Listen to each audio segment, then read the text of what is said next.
Lexington, Mark Stoops is recognizing 22 of them playing their last game at Kroger Field on a cold morning here in the Commonwealth. Bundle up for Kentucky and New Mexico State. Will Levis, the quarterback, has been terrific this year in his first year for the Cats. Chris Rodriguez, one of the top tailbacks in the Southeastern Conference. Wildcats and the Aggies of New Mexico State. It's SEC Network Football, presented by Allstate. Come on inside Kroger Field here in Lexington, Kentucky with us. With the College Football Hall of Famer Matt Stinchcomb and Tara Talmadge, I'm Taylor Zarzour. Welcome to Lexington. Kentucky got off to this great 6-0 start to start the season, but then lost 3 in a row before finding their winning ways again against Vanderbilt last week. What's the reason for the ups and downs, Stinch?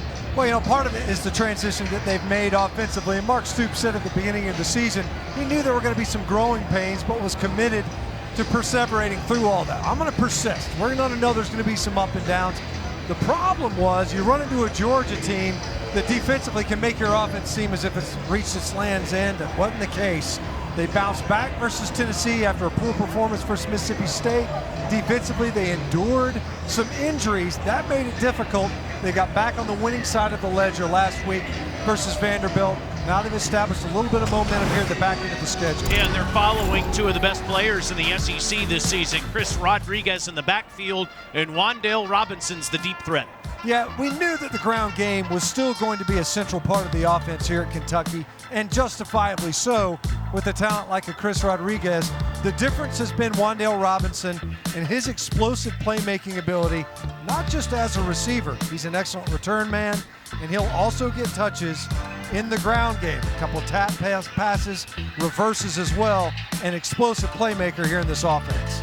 For more on those 22 seniors being saluted today, to the field in Tara Talmadge. Of all the seniors being recognized today, there are definitely two guys that stand out, Josh Paschal and Luke Fortner. Both of those guys have been big leaders for this Kentucky team. Fortner says that he's the old man of the team. He's been here for 6 years. I don't know if he's really an old man, though. He says his tendencies are just waking up early, getting his coffee, going to sleep early. That just sounds pretty normal to me. But also we have Paschal. He has beat cancer here during his time at Kentucky, and Coach Stoops says that he is one of the best people that he's ever met. No doubt, an inspiration to everyone, Tara, with what he has overcome. There's a former Wildcat, too. Doug Martin played for the Cats in the early 80s. It's been a rough go for him this season with a 1-9 record coming off the loss to Alabama. Kentucky won the toss and deferred. New Mexico State will receive the second meeting between these two schools. Kentucky beat the Aggies 62-42 5 years ago. Cats come in having won 13 consecutive non-conference games. That's the second longest streak in the nation. Jonah Johnson and the Aggies on the field. Stitch, we saw him in Tuscaloosa last week. That was a lot to ask, but he played pretty well and held up for 60 minutes against the Crimson Tide. Not only did he perform relatively well, but the toughness, more than anything else, took a lot of shots, kept popping back up to lead this offense. Alex Escobar in the backfield gets the handoff, and he gets ahead to the 28. It is a pickup of 3. That was Jawan Price, excuse me. He gets 3 yards, and it's 2nd and 7 as you see the starting lineup for New Mexico State. Expect to see some more touches for Jawan Price in this game. Didn't feel like they could run the football much last week. See if they get the ground game going today. Jonah Johnson throws, quick pass, and it's out to the 32-yard line to Alex Escobar, and Escobar sets up a 3rd and 3. Kentucky's defense has had a hard time creating turnovers this year, -12 in the turnover battle. They've only gained 6 Stench on the entire season. It's been very difficult for them to generate takeaways, but they've done a better job of affecting the passer. Johnson stands in there and throws, and it's incomplete. Price was covered up by Quandre Mosley. 4th down. Quandre Mosley out there getting the start today on Senior Day. Splits time with Carrington Valentine. Strong start for the Kentucky defense, a senior-laden Kentucky defense at that. Josh Carlson will punt it away for New Mexico State. He punted 9 times last week in Tuscaloosa. Josh Ali stands back there, gets away from it. It's out of bounds inside the 30-yard line. It's a punt of 39 yards. So we were talking about Will Levis, the junior from Madison, Connecticut, the transfer from Penn State. Started all 11 games at quarterback for the Cats this year in his first season at Kentucky. And he's been efficient, completing 65% of his passes. He has the highest efficiency rating for a Kentucky quarterback stint in 12 years. It's been really fun to watch Will Levis in this offense this year. You know, he's not only been efficient in the passing game, but the way he has been able to contribute in the ground game as well, been very opportunistic with his legs.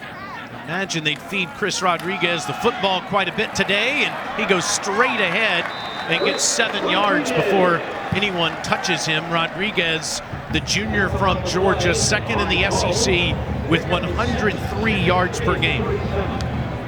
6 times this year eclipsed the 100-yard mark on the ground.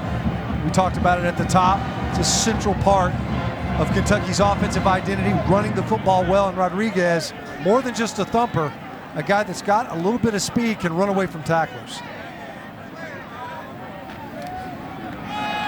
Handoff goes to Smoke. Cavassier is past the 45, near the 46-yard line before he's tackled by Caleb Mills. Kentucky with Levis, Rodriguez. Josh Ali was second-team All-SEC last year as a receiver.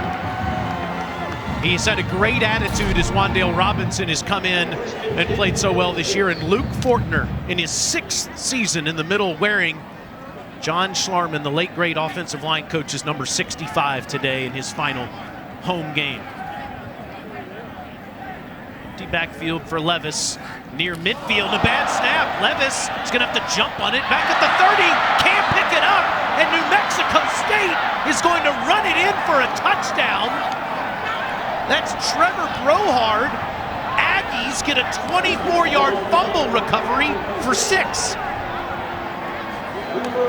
I think they were going to try one of those tap passes. I think Will Levis just took his eyes off of this snap. Luke Fortner fires a strike, and you see there Wan'Dale Robinson, it looks like, blowing through the backfield. And I think Levis was either going to work a fake on the fly sweep and either look to throw or tap that ball to Robinson as he crossed through the backfield. Instead, he took his eyes off of it. And what a turn of events, a great opportunity for New Mexico State defensively to capitalize on that turnover. Brohard from Los Lunas, New Mexico, a 5th-year guy, gets his first career fumble recovery and takes it to the house for a touchdown. It's been a house of horrors for Kentucky in turnovers this year, minus 13.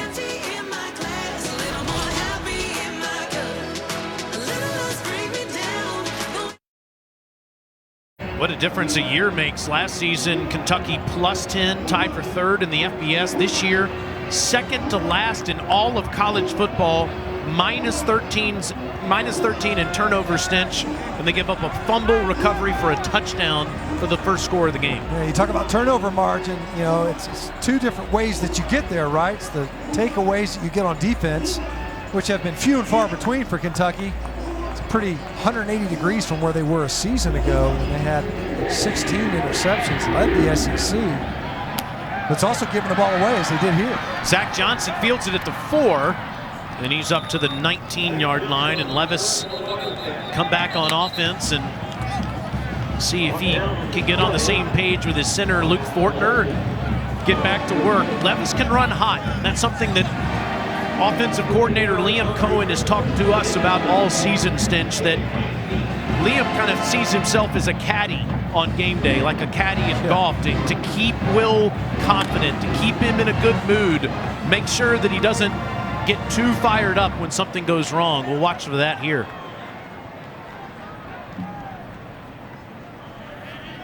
Rodriguez now to Levis's left. Will with the quick throw to Wan'Dale Robinson, and Robinson is tackled by DJ McCullough for a loss. Second down. See that access throw to Wan'Dale Robinson. Great job by McCullough, triggering quickly. And you see the Kentucky offense, how much more explosive they've been, the passing game especially. 19 passing touchdowns last season, only 7. They kind of had to pivot hard away from the passing offense because of their roster and what was available at quarterback. The play distribution very balanced, though. They have not completely departed from their roots in the run game. That was the first pass on that previous play of the game.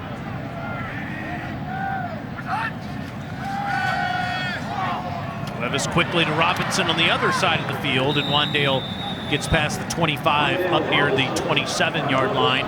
That's a pickup of close to 9 yards. It'll be third down and short. New Mexico State did score first against Alabama last week and recovered a fumble on Alabama's 20-yard line before it was overturned by the replay crew. And that led to Alabama laying it on New Mexico State in that 59-3 victory. Kentucky's 49% on third downs this season, and direct snap to Levis. First down run, staying on his feet all the way up near the 43-yard line where he's tackled by Garrett Bishop. Now, here are today's keys to victory, brought to you by Barbecue Guys. Keep it simple for Kentucky, because you're talking about an opponent that you should have advantages across the board in New Mexico State. We talked about the lull they had earlier in the season. They didn't tackle very well, especially versus Mississippi State. Something that they need to maintain. They did a better job of it a week ago defensively, and then spread that football around in the passing game, so it's not Wan'Dale Robinson centric. He's got 16 on the last play. Now he throws, and he gets it into Kentucky territory to Josh Ali. Liam Cohen, offensive coordinator, play caller here, raved about Josh Ali. Not only was he the premier receiver, the top end guy before Wan'Dale Robinson was inserted, but he talked about the role that he plays in this offense and how patient he has been. Speaking of patience, look how quiet Will Levis's feet are right there. He's a twitchy athlete, something that Cohen talked about. So look, I just got to get him to slow down sometimes in the pocket especially. He gets ahead of himself that time. A well-placed ball and on time and on rhythm. It's been so reliable each game with those 21 consecutive games with a catch. Nice fake, Justin Rigg, the super senior. Touchdown, Kentucky.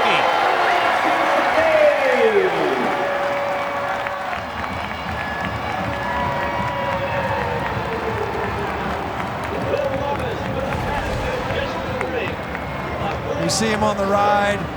You buy linebackers' eyes. They're playing and collapsing on the run.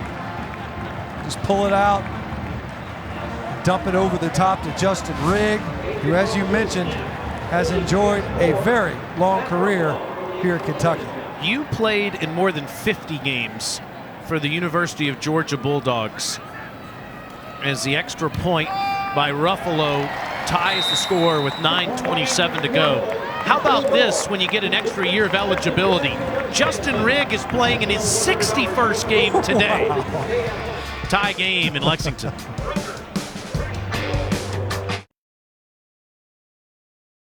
SEC Network Football is presented by Allstate. Save money like a champion with Allstate. And in part by Mercedes EQ. Senior Day, I love the Chris Oates flag, number 22. Such an inspirational player on the team, as is this guy, Justin Rigg. We just mentioned it being a super senior, getting the extra year of eligibility due to COVID. So it's game number 61 for a guy that was exclusively a blocking tight end his first few years. C.J. Conrad was the pass catcher. Rigg was the blocker. Now he has 4 career touchdown catches and 45 career receptions. It's just fantastic. Got his opportunity in the passing game. We'll leave here with the diploma and I think probably a picture, too. Maybe an extra graduate degree. New Mexico State will get it at the 25-yard line. Let's go back to the studio for an update. All right, Taylor, we're going to see some scoring today. 29 touchdown passes this season. That's what Dak Prescott and Will Rogers had coming into today. That was the school record, and now that breaks it. 30th of the season finds Austin Williams for a touchdown. And how about Jordan Davis, the running back? Talk about scary. 7-0 Georgia over Charleston Southern. Back to you, boys. Not surprised to see that, Peter Burns. Early start for the Dogs and Jordan Davis. Heisman moment, man? Yeah, maybe so. Give those defenders a chance to touch the ball, man. Charles Woodson needed it. A couple of times a difference in his campaign. Two backs in the backfield for New Mexico State. Johnson steps up, but steps into a sack, and that's Josh Paschal. Tara Talmadge talked about what an inspirational player he is. Stinsy's one of the best in the SEC. Watch him bend to the edge. Nice use of his hands, keeping Towson's arms off of him. You know, really, what you're counting on right there is maybe a little rib music from your protecting back. You got two backs in there as you release. Instead, Josh Paschal gets the sack, and you can see not just a contributor on the field, but off the field as well. Flag down. Alex Moore, today's referee. False start, offense number 1. 5-yard penalty, still second down. See that Paschal completed that year-long immunotherapy for melanoma in his foot 2 years ago. Won the Jason Witten Collegiate Man of the Year, or he's a semi-finalist for that rather, and all the tackles for loss that Josh has had is an inspiration to so many. He actually was the first ever player to lead chapel last night, and what a big honor I know that was for Josh. Jonah dumps it out of the backfield, and it's caught by Terrell Warner, and Warner's up to the 22-yard line for 6 more. Just mentioned Chapel, Stinch. I know that is such a huge honor to be able to do something like that on a Friday night before your last home game. This speaks to the leadership and respect that they have for Paschal, and how he's kind of evolved as you see him there on the left, leading his teammates in their chapel. A guy that's meant a lot to this program. He's certainly invested plenty. Johnson has all day and dumps it off out of the backfield. And it's Price. Nice tackle by Cedric Dort, another senior. This one from Palm Beach Gardens, Florida. Yeah, you know, they've typically done such a great job in this defense. They tackle well. They do the fundamentals very well. Rarely misaligned. You know, they might lose physically from time to time, and in that secondary especially, with the number of players that they lost. Cedric Dort demonstrating one of the hallmarks of this Kentucky defense with an open field tackle. Second punt for Carlson. First one went 39 yards. Ali standing near his 40-yard line. This is a bomb that goes back inside the 30. Ali fields it at the 28. And he's tackled ahead at the 32-yard line. It's a 53-yard punt. Kentucky trying to get back on track after the early turnover.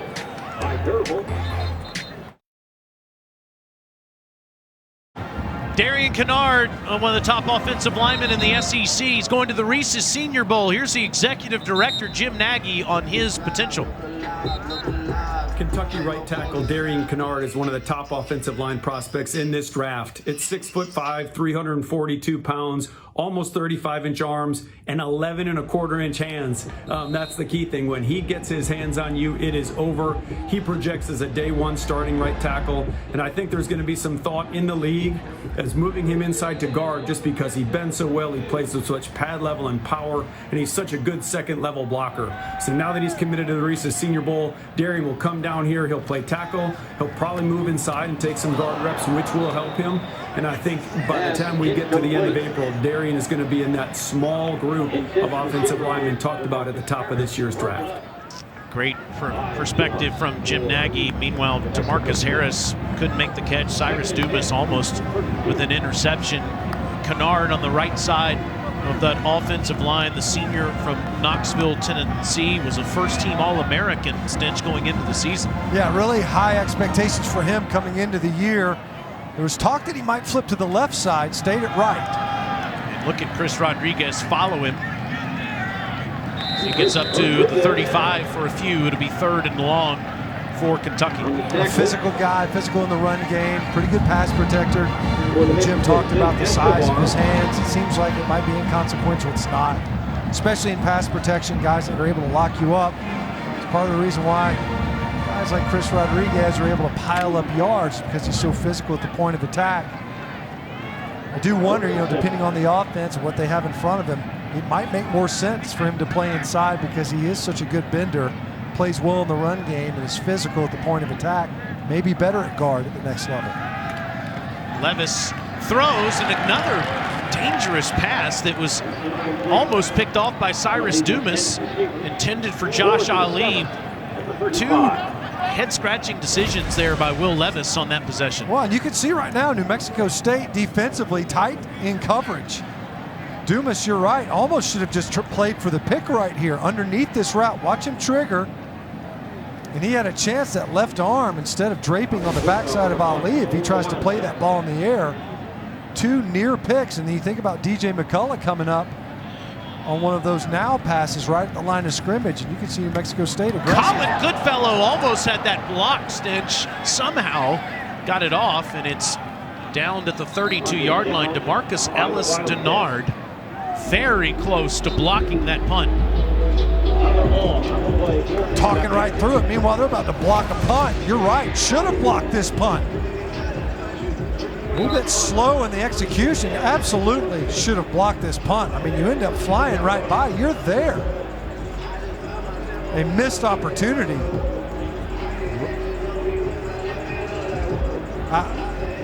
That should have been a blocked punt, far and away. You were there in plenty of time to take it right off the punter's foot. New Mexico State then throws a telegraph pick. That is Quandre Mosley, pick 6. Quandre Mosley, touchdown.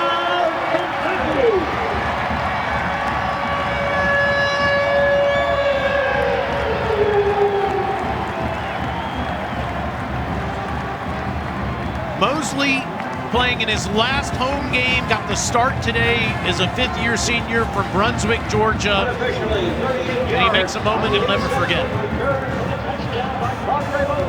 Mentioned him earlier, got the start. Senior day, spends a lot of time in the secondary. And Doug Martin talking to his quarterback. That ball's in the air a long time. His eyes brought Mosley right over to that throw. Kentucky running a protector on for this extra point.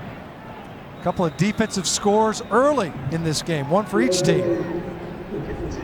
And because of Jordan Dingle getting on the field late, it's a delay of game penalty on Kentucky. What a turn of events, Taylor. I mean, you think about it, you should have had a blocked punt going the other way, easily. Instead, you don't. You don't execute that well in special teams. Goes the other way, a couple of missed opportunities without interceptions as well defensively for New Mexico State. Instead, a pick 6 that goes against you. They've had opportunities early in this game. It's been a sleepy start for Kentucky, no question, with some miscues early, but through all of it, they still have the lead, 14-7. Watch Jonah Johnson telegraph this. You see Mosley was playing off, had eyes in the backfield. Johnson, he makes the decision quickly. That ball has to get out flat. And Mosley had the opportunity to break. We talk about New Mexico State. They got their hands on a couple of passes on that previous possession for Kentucky. Were incapable of coming up with the turnover. And Kentucky, who has been starved for takeaways all season long, only 6 coming into this game, the lowest in the conference. They got an important one there. The number goes back to -12 now after the fumble recovery for a touchdown for New Mexico State and the interception for Kentucky. But no team in the last 20 SEC seasons has finished conference play with a worse turnover margin and still had a winning record. Kentucky's got a good team and they've overcome all of that. Let's go back to the studio. What's happening, Peter? All right, Taylor, we already showed you how Will Rogers broke one of Dak Prescott's record. It was for the most amount of yards. He did it in passing yards and touchdowns, but that was Jo'quavious Marks with the touchdown. 14-0 State over Tennessee State, and big matchup in Columbus. C.J. Stroud finding Chris Olave for the first touchdown. They just found Garrett Wilson for another touchdown. Buckeyes up 14-0 over the Spartans. Wow, okay, so Spartans in this early start in the horseshoe. The top 10 teams in the country getting beat up by the Buckeyes. Meanwhile, Jonah Johnson takes off after he was facing all kinds of pressure, and he picks up 5 yards. Jaquez Jones. I tell you. And the pressure. If they don't get pressure right there, Taylor, you know, they were confused in the secondary of Kentucky. They had 2 receivers out in the pattern, available and open, and instead Johnson ends up having to flush out of the pocket. Watch on the bottom of your screen. See that confusion there? They don't know who's on who. You got 2 guys now. The problem is they both seem to run the wrong routes. They're right on top of each other in the secondary regardless. An opportunity downfield. Instead, the pressure disrupts that play. Ground, Juwan Price, nothing doing. Jared Casey right there to greet him. Price had -2 yards rushing against Alabama last week. Mexico State having trouble against these SEC defenses. Yeah, effectively New Mexico State just said, we'll forfeit the run. We'll try to see if we can live with the pass, quick timing passes. Ball gets out quick. They've tried a couple of them here in this game early. The insertion of Marquand McCall in the middle has certainly helped the Kentucky run defense. 3rd and 6 for Jonah Johnson under pressure, and he has to deliver the ball quickly over the head of his intended receiver, Isaiah Garcia Castaneda. KD McDaniel's the one that hit Johnson there. Coming in to your picture from the top of the screen there, just not accounted for in the protection. It looked as if the entire offensive front was sliding to the right. If that's the case, then that's on the quarterback. He has to know that he's hot.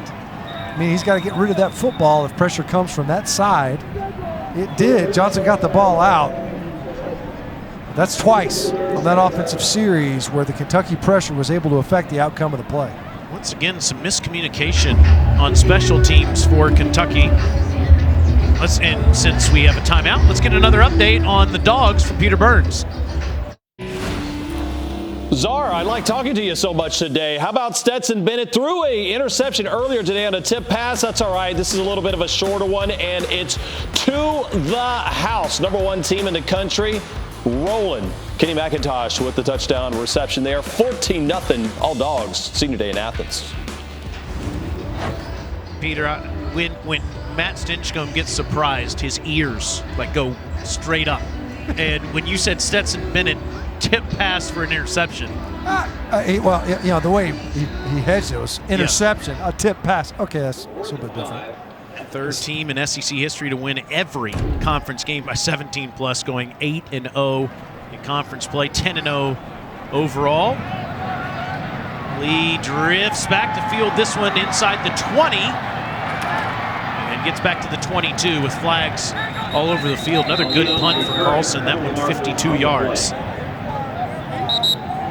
52-yard punt for Josh Carlson. Flags all over the field. Last week, New Mexico State had a little bit of difficulty with the timing of their punts. The ball just kind of floated back there, a blocked punt. The other way for Alabama. Can't say that it looks much better. During return, illegal block in the back. Receiving team, number 37. This penalty is half the distance to the goal. After enforcement, 1st down.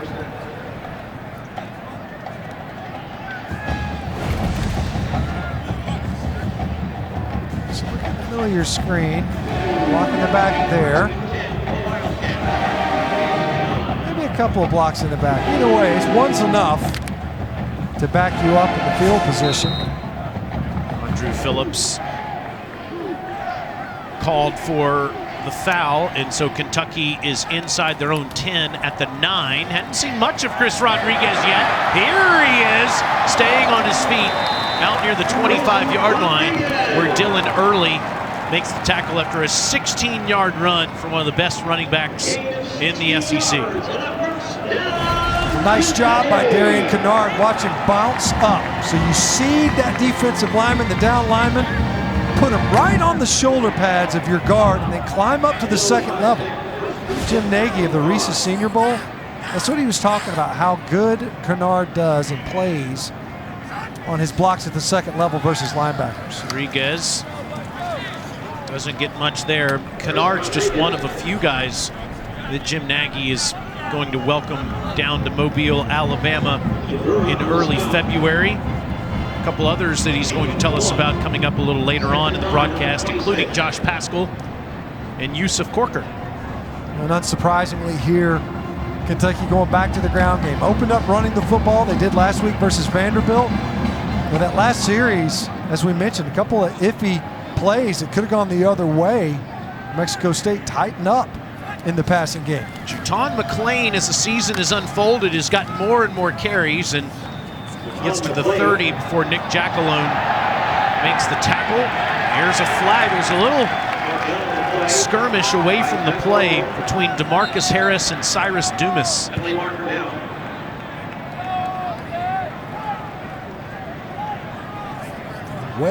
Way away from the play.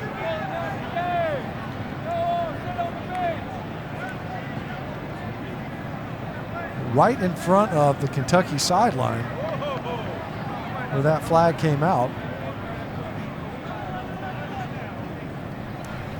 After the play, personal foul, unnecessary roughness, number 13 of the defense. 15-yard penalty with an automatic first down. Let's look at the bottom of the screen here with Harris and Dumas. The very bottom there. So you see Harris and Dumas just kind of dumps him there towards the end. I don't know. I don't know where the unnecessary roughness was there necessarily. Something must have happened at the end of that beyond there. Levis is in trouble. It gets rid of it. Caught by Harris. And he's able to get up to the 50-yard line after a pickup of 5. Levis facing all kinds of pressure from Jackalone and Michael Bowe in the backfield there. Again, this time, watch him bring 2 off the edge.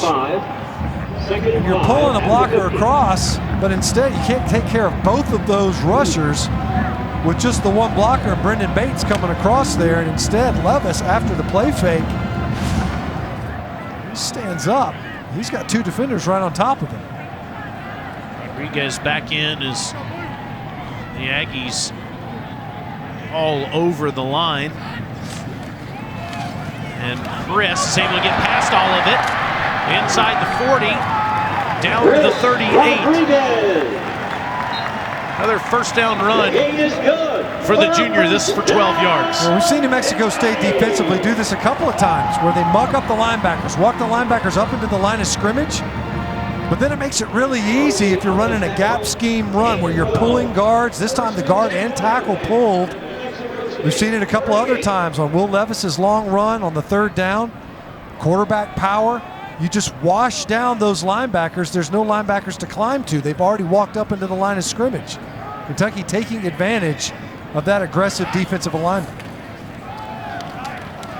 Rodriguez runs hard down to the 35-yard line where he's tackled by Lazarus Williams. When Benny Snell left, we weren't sure who was going to be the next great Kentucky tailback. Could have been Cavassier Smoke. We saw A.J. Rose the last couple of years fit in nicely in Kentucky's system with the past offensive coordinator, Eddie Gran, but it's really been Rodriguez. The last 2 years it has emerged as one of the best in Kentucky history. With a big day today, he can pass Boom Williams for number 8 in the history of Kentucky rushing. Levis fakes to him, throws wide open. Wandale Robinson makes the catch, and he's out of bounds inside the 2. We talk about Chris Rodriguez and what a great runner he is, and he is. He's a complete back. Watch him in this pickup. Does a great job of sorting. So you see off the edge, sees the edge pressure, just enough to keep his quarterback clean. They marked him actually out Stinch at the 6, and they're going to see if he got a foot down. Yeah. I'll tell you this, Robinson, when he caught that football, as soon as he got up, he started wind sprinting to the line as if he knew he may not have gotten a foot down. Let's watch. Oh, yeah. Yeah, that looks like his foot's in. But you're exactly right, Taylor. I mean, Wan'Dale was aware enough to say, hey, let's hop up, run this play so that they don't stare this thing down. Not a well-placed pass by Levis. That's a touchdown if that ball is thrown upfield. Instead, it turned Wan'Dale around. He was behind the coverage. Instead, it ends up being what seems to be a catch, was ruled a catch on the field. I think that replay will... The catch was just confirmed, as referee Alex Moore announced. So it's a pickup of 29 yards for Wan'Dale Robinson, who's changed this offense considerably by having him as a threat. There's no doubt. You know, a guy that is not only capable of getting loose in the secondary, but making plays once he's got the ball in his hands. It doesn't have to be a deep throw for him to make an explosive play. This is the comfort zone for Kentucky's offense. Run the football, then heavy play action and take a shot downfield. They started it in week 1. They built on it throughout the season. That time it's a sure 6. Instead, ends up being just a big pass play to put the Kentucky offense on the doorstep of the end zone. So down at the 6, Rodriguez, touchdown Kentucky.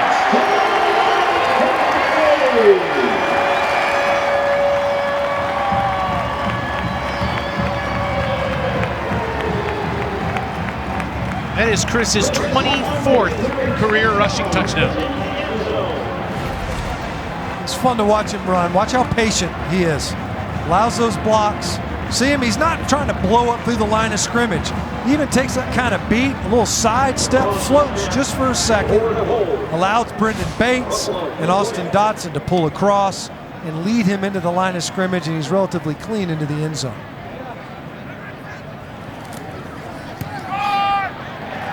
Kentucky's lead is now 21-7 after New Mexico State had a fumble recovery for a touchdown to start the scoring. The Cats have scored 21 straight. They started this series off on the ground. Got it established, then took a shot and play action.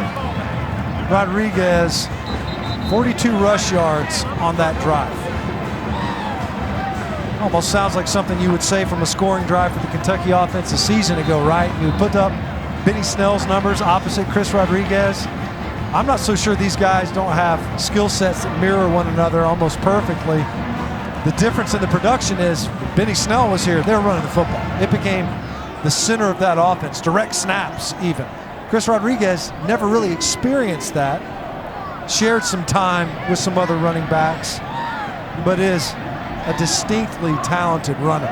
And as we showed there, a solid contributor in pass protection. And to your point about that past regime, Eddie Grant is still around the program quite a bit. Still very close with Coach Mark Stoops, even though Liam Cohen has come in and added his new philosophy. It's Coach Marrow over there on the bench. Chancepour makes it a touchback. Let's get another update from Peter Burns. Thanks, Czar. We already saw Kenny McIntosh with a big touchdown earlier today. How about Zamir White? Zeus to the house, 42 yards. Right now, Georgia, 220 yards of total offense. Charleston Southern, minus 10. Going well for the Dogs in Athens. Back to you Eddie Bauer models. It's LL Bean. It's an annual invitational. Fall catalog will be coming out soon.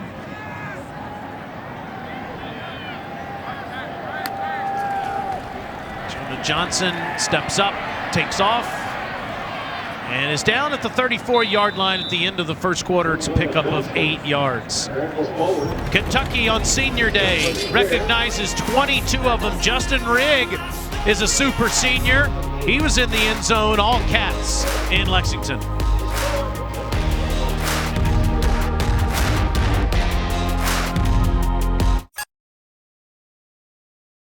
ESPN, home of the College Football Playoff Semifinals. Friday, December 31st on ESPN. Great way to bring in the new year, watching those semifinal games in Arlington and down in Miami.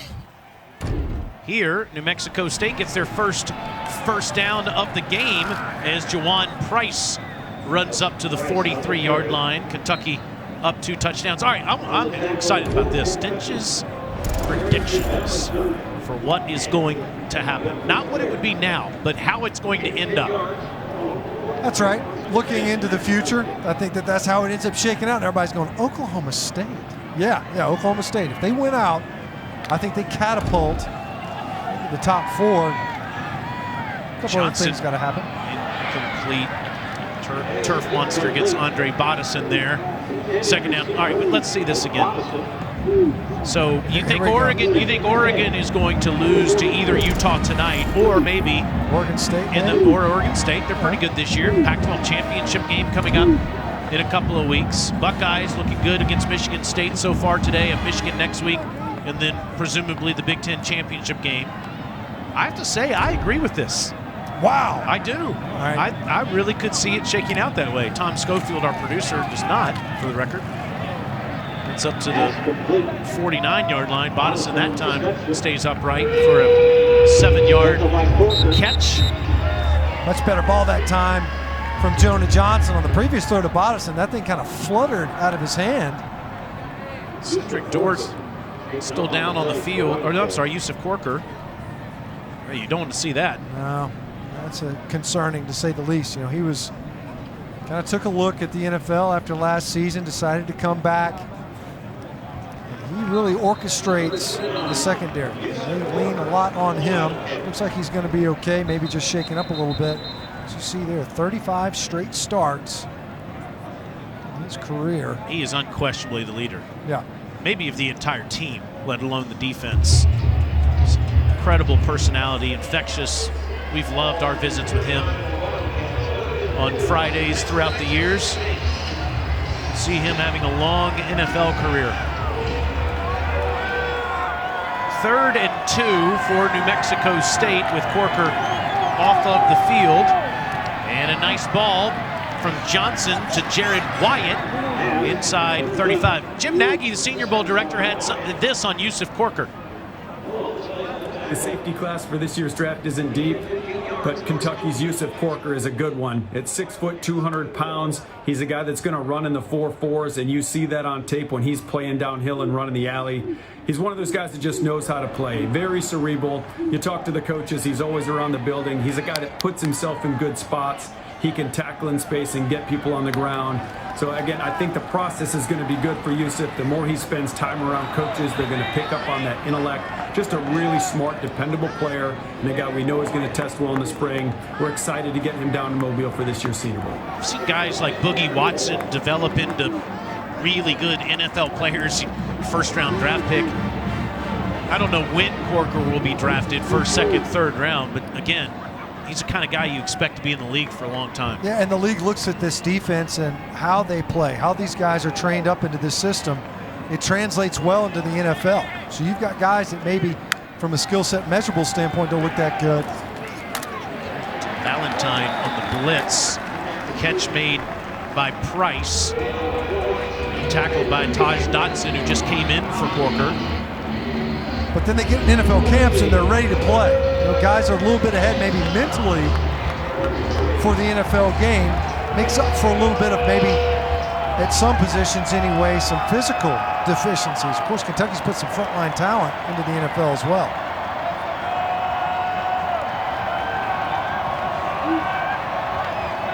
Third and 9, and they hand it off, and Price is going to be stopped at the 30. This could be 4-down territory for Doug Martin's offense. or he could kick the field goal. Ethan Albertson connected from 50 yards last week in Tuscaloosa. And Doug Martin there was thinking, here's Kentucky. They're going to have their ears pinned back on the rush, see if we can't pop a run out. Because otherwise, that run call, you're thinking he's going to set it up for a 4th down try, and instead this field goal unit's already free. Looks like it's a bit into the wind. This is also from 50.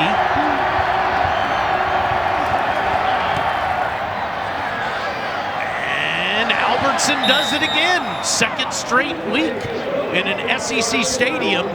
Hits it right through there, 21-10, Kentucky over the Aggies. People asked you, hey, what's Kentucky known for? The answers were easy. Making bourbon, racing horses, and shooting hoops. Now, we have a new addition to that list. They are really good at playing football.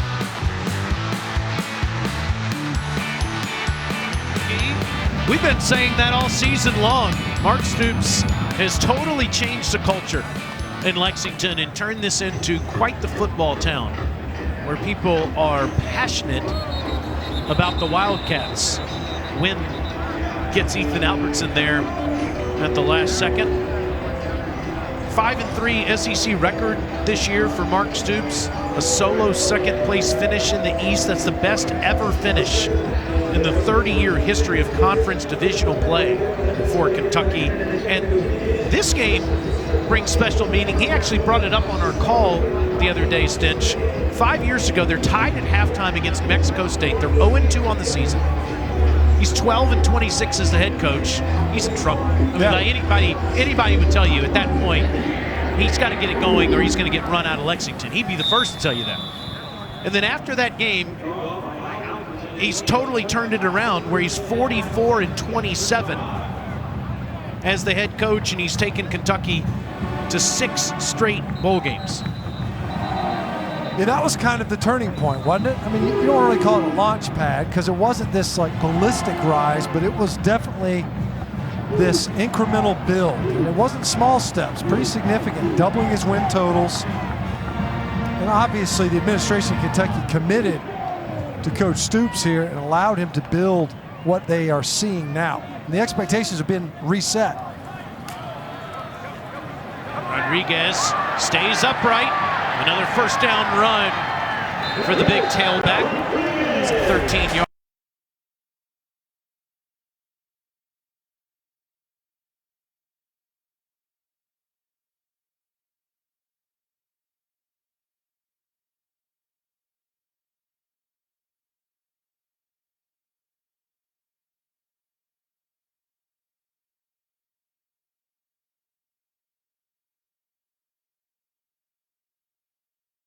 Especially given the state of Kentucky that he took over. Yeah, man, look at the streaks that he's busted versus the Gators, versus Tennessee. Nice ball, good job by Epps to make the catch, but his knee was down at the 49-yard line. And I don't mean any disrespect to Paul Bear Bryant, who's incredible that he won 50 games here and led him to the Orange Bowl 70 years ago. But what Mark Stoops had to take over was a total rebuild. No, there's no question that what he's had to do and what he's ultimately accomplished is impressive. Look at this formation. Nice toss to Rodriguez, old school, down to the 41 where Caleb Mills crashes into him. So they kind of sugar huddle quick to the line. Look at this, everyone up on the line of scrimmage. And then they try to pop the ball outside. Talk about a crowded box in an age of spread offenses. Yeah.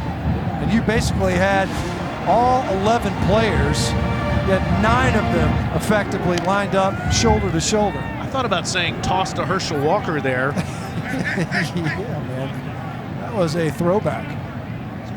Cavassier smoke in the backfield. Fakes the throw, throws down deep. Wide open is Robinson. Dives.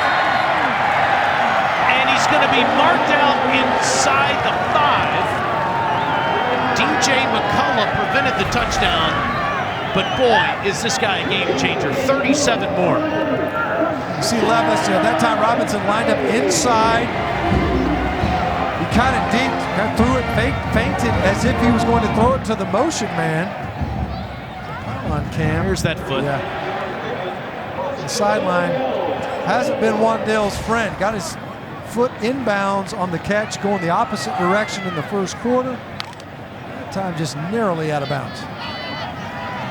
81st reception for Robinson on the season. Like Austin Dotson, the right guard, got out of his stance. False start, offense number 61. 5-yard penalty, still first down. You think of Wan'Dale Robinson, he caught 91 passes in 2 seasons at Nebraska. He's caught 81 in 1 season here. He's got a chance to have more catches in this year by the time it's all said and done than he had in his entire career in Lincoln. Yeah, you had to know he was excited to see the change offensively. I don't know who was more excited, he or Liam Cohen, or Will Levis, frankly, that Wan'Dale Robinson's in this lineup. Levis under pressure, but gets rid of it, and it's Josh Ali back in the end zone. All the talk for Robinson, Stinch. This guy's a game changer too. That was a heck of a play by Will Levis. And he is off his feet and falling backwards. Trevor Brohard once again with the pressure. Levis able to get enough on that football and an accurate throw to hit Josh Ali in stride. He knows it. Celebrate even when you're on the ground. 28-10 Cats up on New Mexico State. Will Levis with another good decision after the poor start.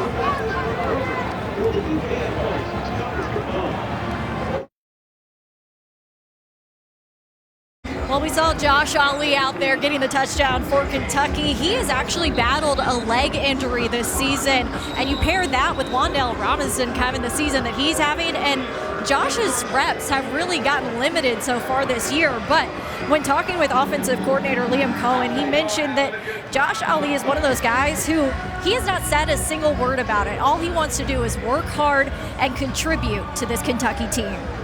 And what a great attitude, Tara, that he has exhibited throughout this entire team. No negative impact whatsoever on Ali with Wan'Dale joining the team, and pays it off with another touchdown catch. Surprisingly, maybe, at least to me, Stinch, only his 2nd touchdown catch of the season. New Mexico State fields it. Juwan Price makes the mistake, and they'll only get it at the 12. There is a flag down. We'll check the penalty in just a moment. First, let's go to Peter Burns. All right, thank you, Czar. More scoring down in Athens, Georgia, making it look easy today. Actually, all season long. James Cook, this punches it in. 280 total yards for the Georgia Bulldogs. Charleston Southern up to 24. They find themselves down, though, 35-0. And C.J. Stroud have a day, carving up Michigan State right now, 28-0. A new challenger has ended the college football playoff in Heisman discussion. Yeah, I would think so. Yeah, why not? Stroud's had a great season as a quarterback there. And I was talking to your friend and mine, Matt Stinchcomb, Gino Torretta, the 1992 Heisman Trophy winner. He was saying, I can't remember a season where this late in the year there's not a clear front runner. Only a few weeks to go. Johnson steps out, throws a long lob, incomplete. He was looking for Jared Wyatt, but a flag does come in at the end of the play.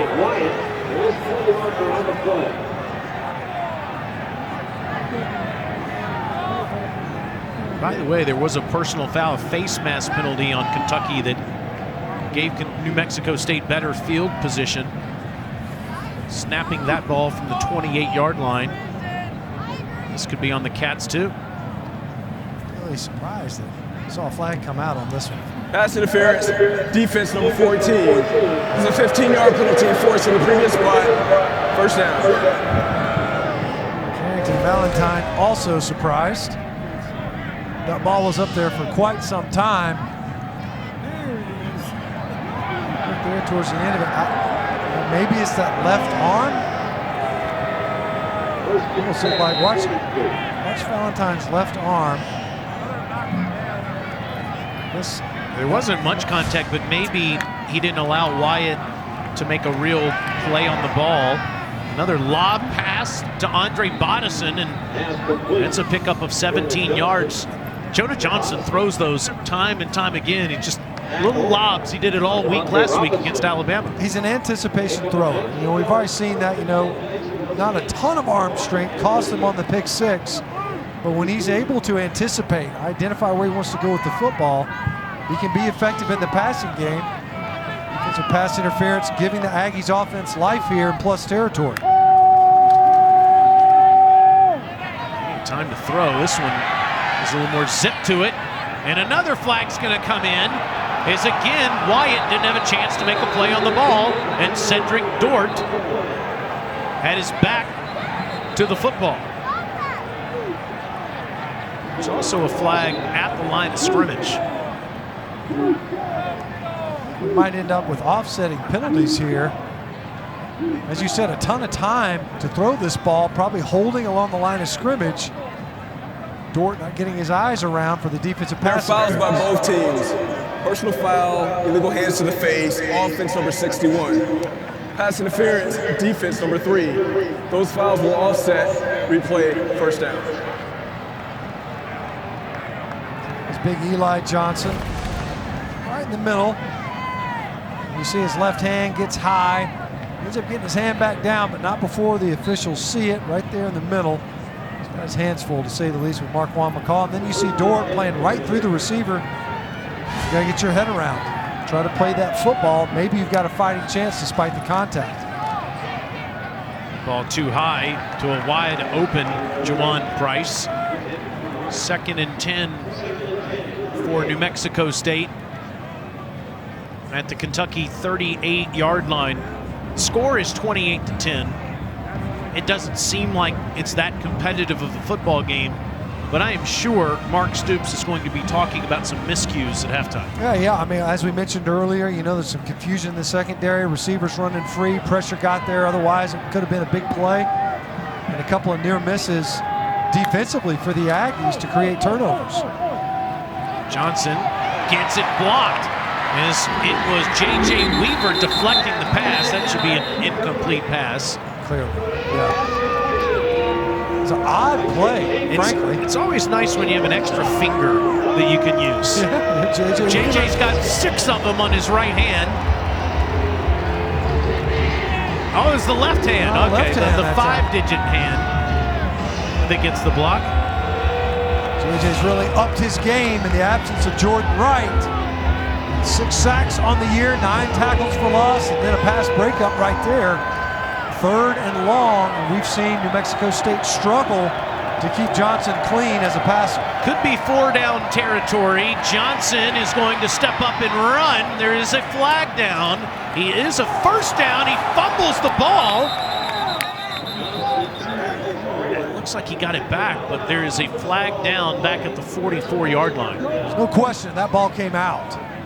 That was a live football towards the end of the play, and Johnson fortunate enough to get back on top of it.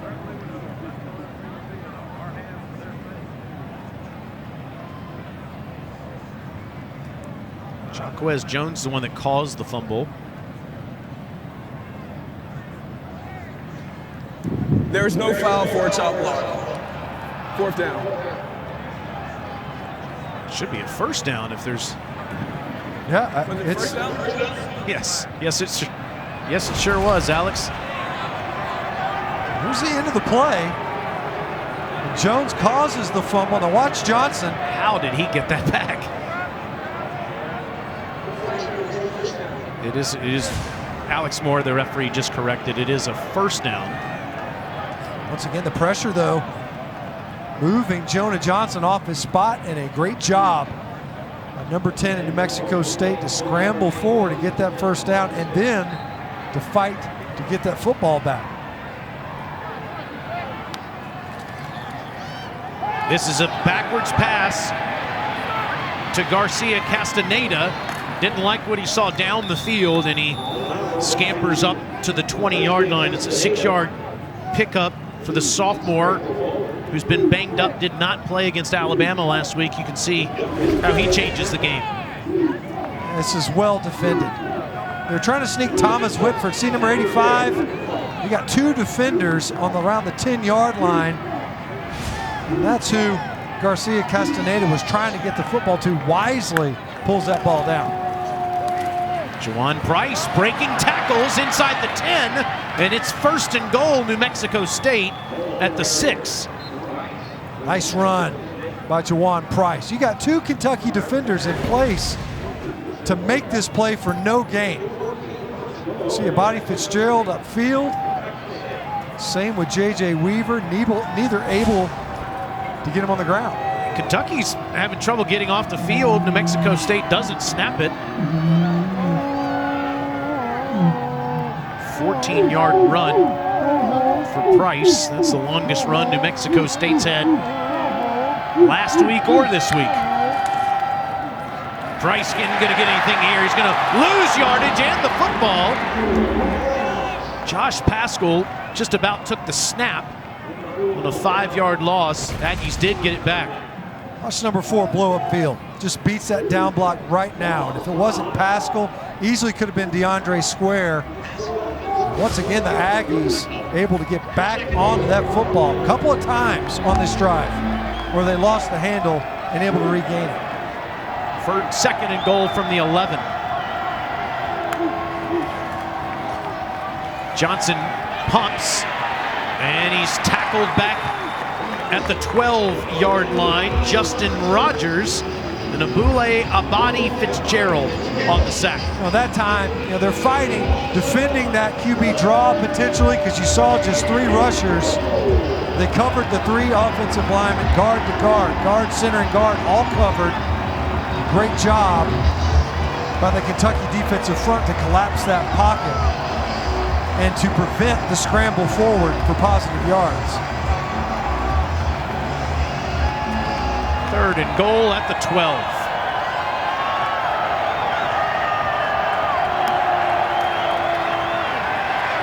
Johnson underneath. It's dropped by Garcia Castaneda. Ball thrown behind him. 4th down. And if that ball is on target, Garcia Castaneda scores.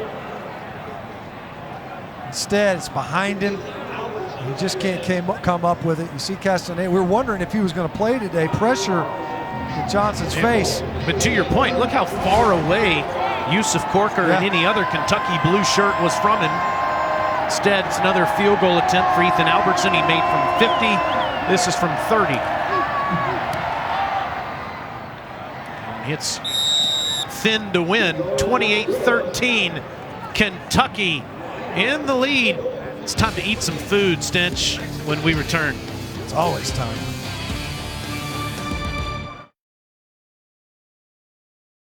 It is time to eat like a champion once again. We love to go to local eateries each and every week, and this week we have gone to Malone's. Actually, they've come to us.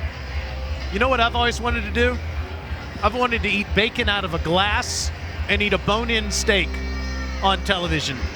Can you hold this sauce for me, please, just for a second? I got wings to eat, pal. What a hassle. The only way to make bacon better is to put, what is that, peanut butter? Unbelievable, man. Oh my goodness. Tricky.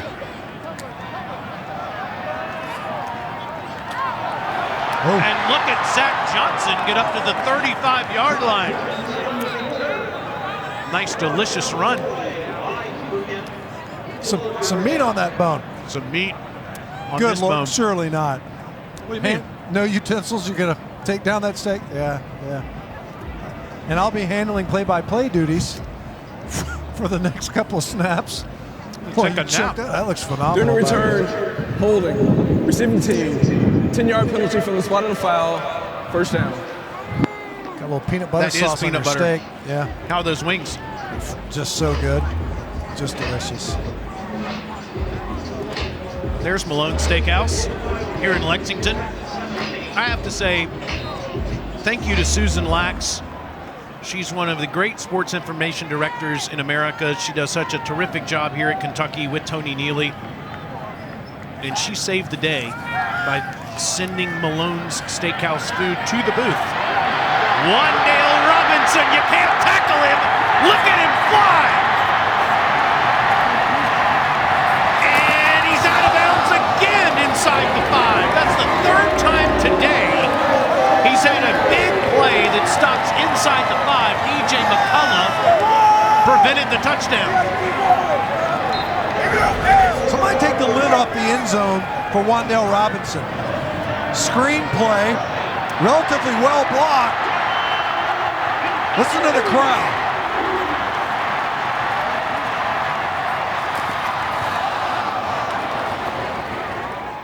This guy's electrifying.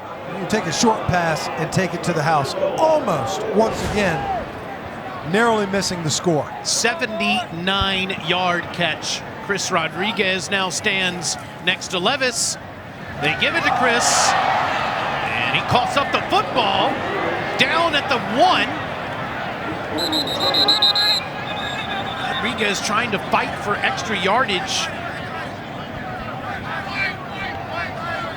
We saw Eli Cox earlier this year versus Missouri come up with a touchdown. It's New Mexico State comes up with it.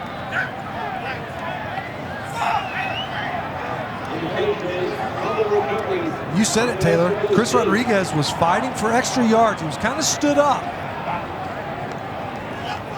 That ball ends up getting popped out.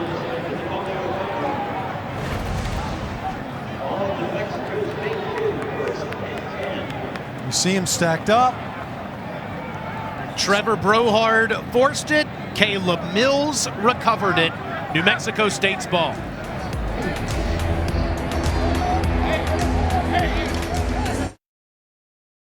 Halftime report. We'll get you ready for a couple of ranked games, show you highlights of those, get you ready for Hogs and Tide. A nice suit there, CD. Thank you very much. What are you seeing in this? How much fun is Wan'Dale to watch, PB? Oh my gosh. How about Chris Rodriguez? Another fumble? What's going on? I don't know, but they need to hold on the ball, but he is running the ball well. Turnovers, got to clean that up for Kentucky. That's why he's the best in the biz. That's so true. You really do have to clean that up, and that's been an issue so far for the Cats. Here's Juwan Price with the longest run of the game, up to the 25-yard line. So let's go back to the fumble here, Stench. Trevor Brohard, who had the fumble recovery for a touchdown, number 80, comes in here to force this as Rodriguez is fighting for extra yardage. It's recovered, and then just a moment ago, Juwan Price with a nice run up to the 24-yard line to give New Mexico State a little cushion.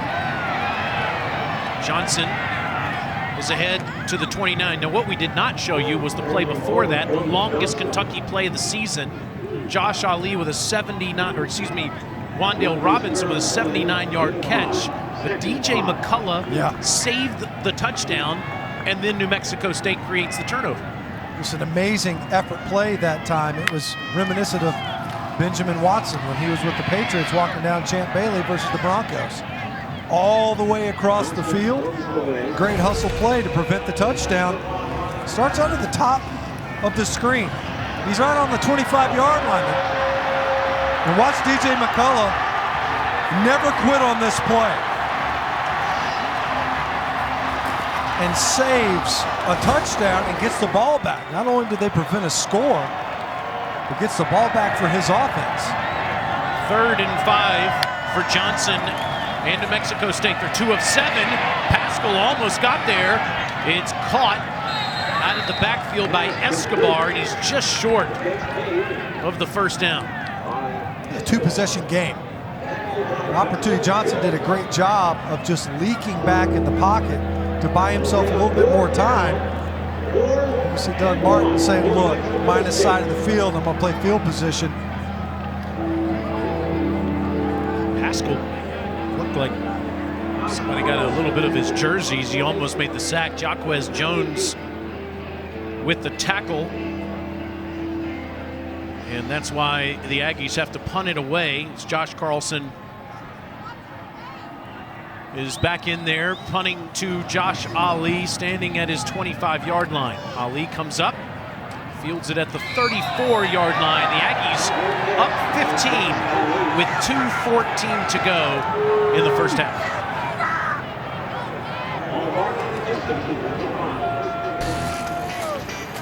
wherever fun happens.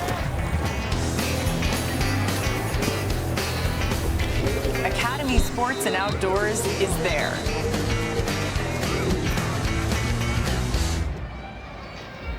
Well, Kentucky's got a 15-point lead and the football with 2:14 to go in the first half. But once again, turnovers have been an issue for Kentucky, just like they've been all season long.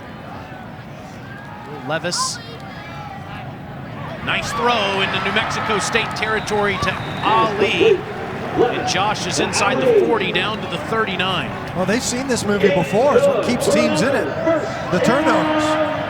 Minus 13, 129th. Next to worst in the country. We saw it compromise their opportunities versus Missouri and cost them the game versus Mississippi State. 26-yard pass from Levis to Ali, and that's wide of Robinson as Levis was facing pressure again. That time, good job by the Aggie defensive front, inside out. They had pressure right in Levis's face. He had to kind of leap to the left of the pocket. So watch, they're rushing 5. They end up green dogging, meaning they blitz a linebacker late. Watch Levis, he kind of slides to the left, but he throws with his feet out of the ground. He's just trying to get rid of that football. Could have slid to the left a little bit there and keep his feet in the ground. Difficult, though, with all that pressure around him. Levis slings it to Robinson inside the 20, down to the 16. DJ McCullough had fallen down in coverage. As you see Robinson, his left hand. As soon as he caught that ball, he spun around and was met by McCullough, who had already slipped. The biggest objective in this game is for Kentucky to win. But no question, second is get your players out of the game healthy. And if you lose a Wan'Dale Robinson, that is a massive blow. So watch McCullough. He's trying to make the play. It slipped down a little bit. I think maybe he got hit just below the belt. So nothing lasting to that injury, but certainly painful in the short term. Wan'Dale, only the 6th receiver in Kentucky history to go over 1,000 yards receiving in a season. That's pretty remarkable. Although you think about it, in recent seasons, people say, oh, well, of course, this is almost a run-first offense exclusively. Well, no, that was born of circumstance. You think back to Tim Couch years and, of course, Patrick Tolles, the Jared Lorenzens. I mean, they were slinging this football around.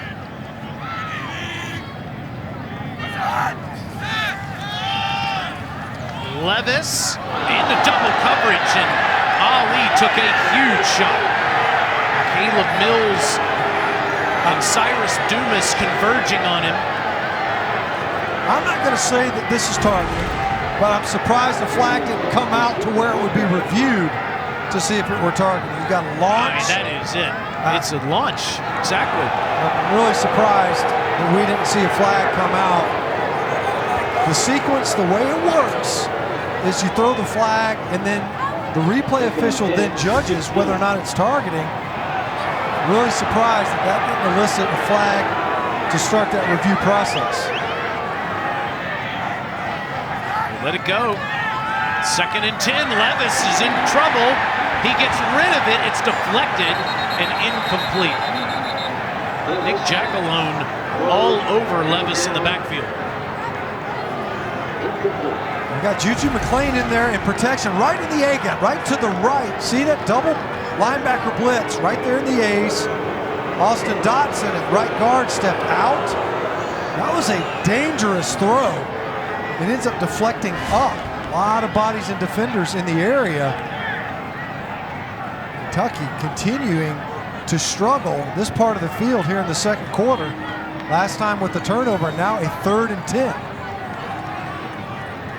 Get inside the 6 to move the chains. Levis takes off again, and it's a 1st and goal for Kentucky inside the 4. That is a hard, physical run for the quarterback, 6'3", 232 pounds. physical finish at the end of this run. So they end up bringing Brohart. See him? He blitzes right upfield. Great job getting a hat on a hat. Josh Ferguson gets covered up by Chris Rodriguez. QB draw all the way. What a weapon Will Levis is with the ability to run in a physical run to finish it at the Bush push for another 3 or 4 yards. Inside the 3, now he'll throw into the end zone, and it's another Justin Rigg touchdown. That's 2, he says.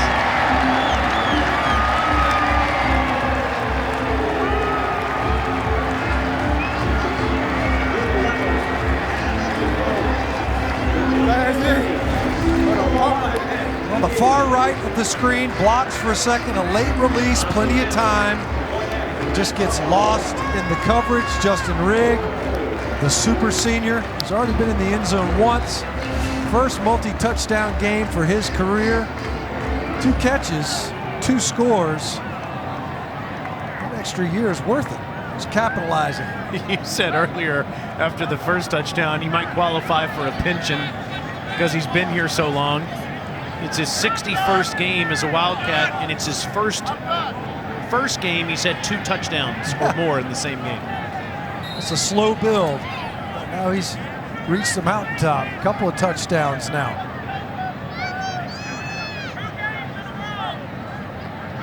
Matt Ruffalo makes it 35-13 with 46 seconds left in the half. Coming up tonight, it's SEC football final. Dari, Benjamin, Gene, and Chris will take you through the full slate of games for Week 12, all the highlights and all the analysis. 10:30 Eastern right here on the SEC Network and the ESPN app, one tap. Big game at 3:30 is Alabama and Arkansas in Bryant-Denny today. And then at 4 here on SEC Network, Florida playing at Mizzou. Your guess is as good as mine on who wins that game. Well, I appreciate that. I'm glad that you think that. That's rare that you think my guess is even close to as good as yours. Maybe it's better than mine. You know, I'll tell you, man, after the performance that they had last week versus Samford, and then the way Tyler Beatty has been playing, if Connor Bazelak can put together a better performance at quarterback, you know, he's kind of scuffled a little bit this season versus a Florida defense that's in disarray. You know, already jettisoned their defensive coordinator after their loss to South Carolina. You have to wonder, on the road, might not be the most electric atmosphere in the world. Does Florida show up and play well defensively? Our good friend Dave Neal, Deuce McAllister, Andrea Carter will have the call of that at 4 Eastern time. Checking on other scores across college football. Georgia ripping Charleston Southern right now. Price with the return here up to the 32-yard line. Dogs, by the way, up 49-0 in a get-right game against Charleston Southern. Mississippi State up 5 touchdowns on Tennessee State. Texas A&M up 38-0 on Prairie View A&M. I will say this in support of the SEC. I like how they've moved some of these games, these non-conference FCS opponents, to last week. And so you only have a few of them this week and a few of them last week instead of all of them at the same time. That's a great point. Kind of staggered a little bit. Alex Escobar gets loose, and he's past the 45-yard line. Mexico State does have all of their timeouts. Going to use one of them here. We're talking about other scores, Taylor. I think it's 42-0, Ohio State on Michigan State. Wow. The team that there's been a lot of conversation in those rankings. How's Michigan State ranked lower than Michigan? Which I still agree with the contention. I don't know how that is. But Ohio because they State, beat Michigan. Because they beat Michigan, exactly. And beat them 2 weeks ago, incidentally. It wasn't like they beat them in the first weeks of the season. Ohio State is a different team here in the second half of the year, there's no doubt. Again, New Mexico State here, right at the tail end of the half. 30 seconds to play, and as you mentioned, 2 timeouts. They've been able to move the ball a little bit. Certainly, there have been instances aided by pass interference. Of course, here's how it sits now. Georgia at 1 will stay at 1. Of course, Alabama's got that division game versus Arkansas later on today. Johnson dumps it off underneath to Escobar. It's another first down to the Kentucky 39-yard line. It's a pickup of 15. Clock's going to run. New Mexico State still with 2 timeouts left. Johnson, nice job finding the open receiver. Inside the 20, down to the 13 goes P.J. Johnson III with 5 seconds left.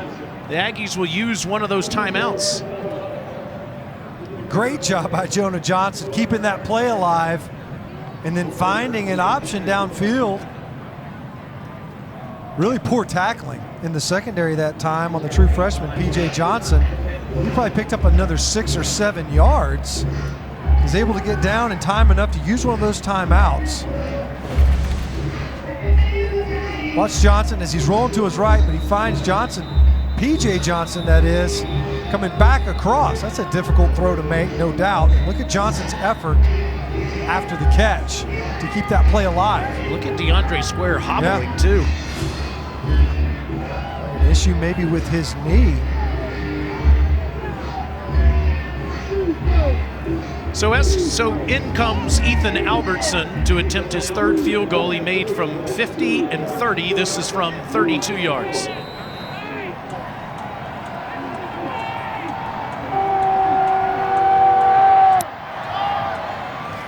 35-16 at the end of the first half. Coming up at halftime, you can watch the live performance of the Wildcat Marching Band on SEC Network Plus. Start streaming now on the ESPN app. Kentucky with 381 total yards in the first half, but they did turn it over a couple of times.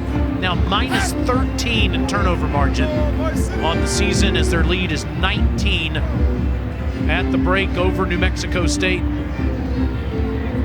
Will Levis with 3 touchdown passes. Chris Rodriguez ran it 10 times for 73 yards and a touchdown. Wandale Robinson, 176 yards receiving in that first half. Talk about the turnovers too. I mean, it could have been even more lopsided had they maintained possession, especially in the red zone going in. Chris Rodriguez with the fumble. Let's go down to Tara Talmadge with Mark Stoops. Coach, 35 points so far in this first half of the game. What have you thought about the way your offense has played so far? Good, except for the turnovers, and that's a major problem. I mean, we give up a fumble for a touchdown. We fumble on the 3-yard line, sloppy. You got to get that fixed. Defensively, though, how would you assess the team's play so far? Again, just average, just oozing. Gave up 3 field goals, but they're just moving the ball and driving it on us, so very average. So what are some of the adjustments you want to make coming into that second half? We got to execute. I mean, it's one. If it's not one problem, it's another. If it's not up front, it's on the defensive side, it's in the secondary.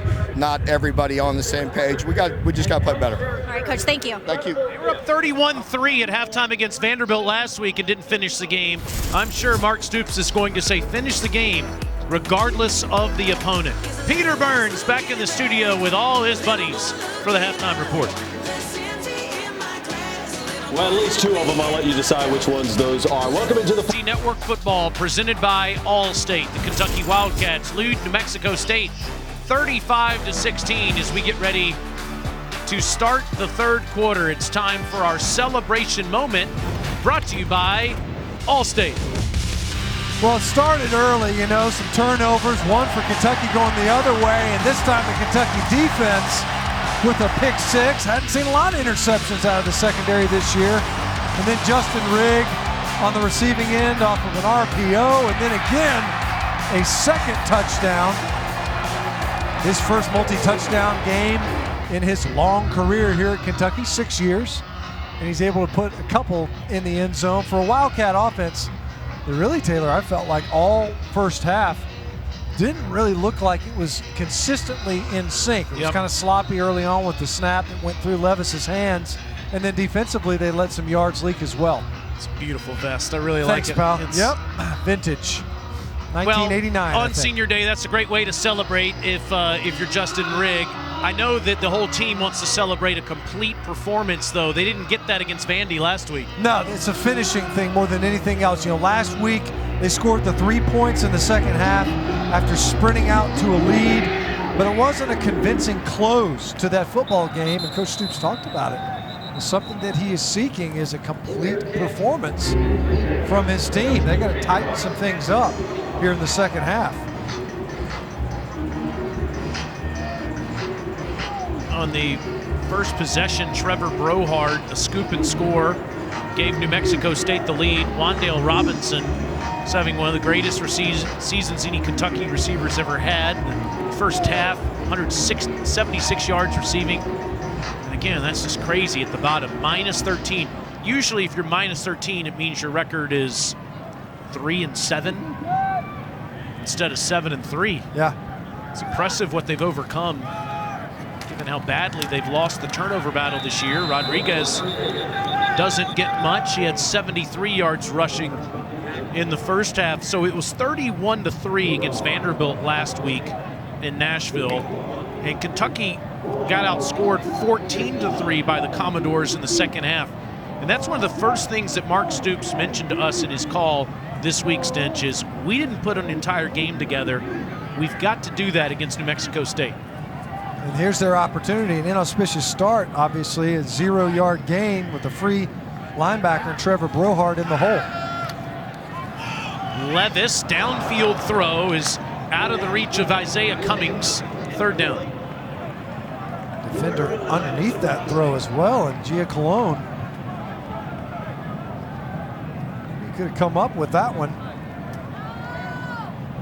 Looked like Michael Bowe, safety, might have gotten a hand on that too. Kentucky's just 2 of 3 on third down today. Second behind Alabama for best conversion rate in the conference. Wan'Dale Robinson moving across the formation now to form this bunch set to the right.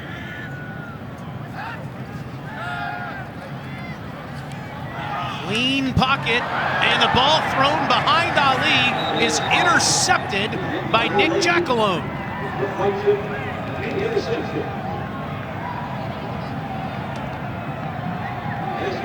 Josh Ali should have come up with this catch. Talk about these throws, especially over the middle. So Wan'Dale Robinson clears out. Josh Ali, I think, is concerned that he's about to get blown up by Trevor Brohard, and probably would have been. Instead, that ball deflects up, and does Giacalone make this interception? The ball was moving. It's his second interception of the season. But they're going to take a look at this to see if that ball hit the ground. 14-12 to go in the third quarter. We'll come back with whether or not this was an interception for New Mexico State.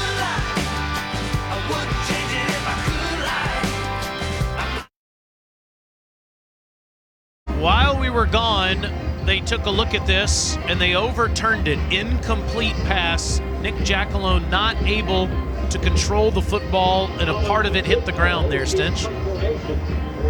Unbelievable play there for a second. You thought, Josh Ali with the chance to make the catch didn't. Giacalone was underneath the throw on the previous pass. And slow start to the second half for the Kentucky offense.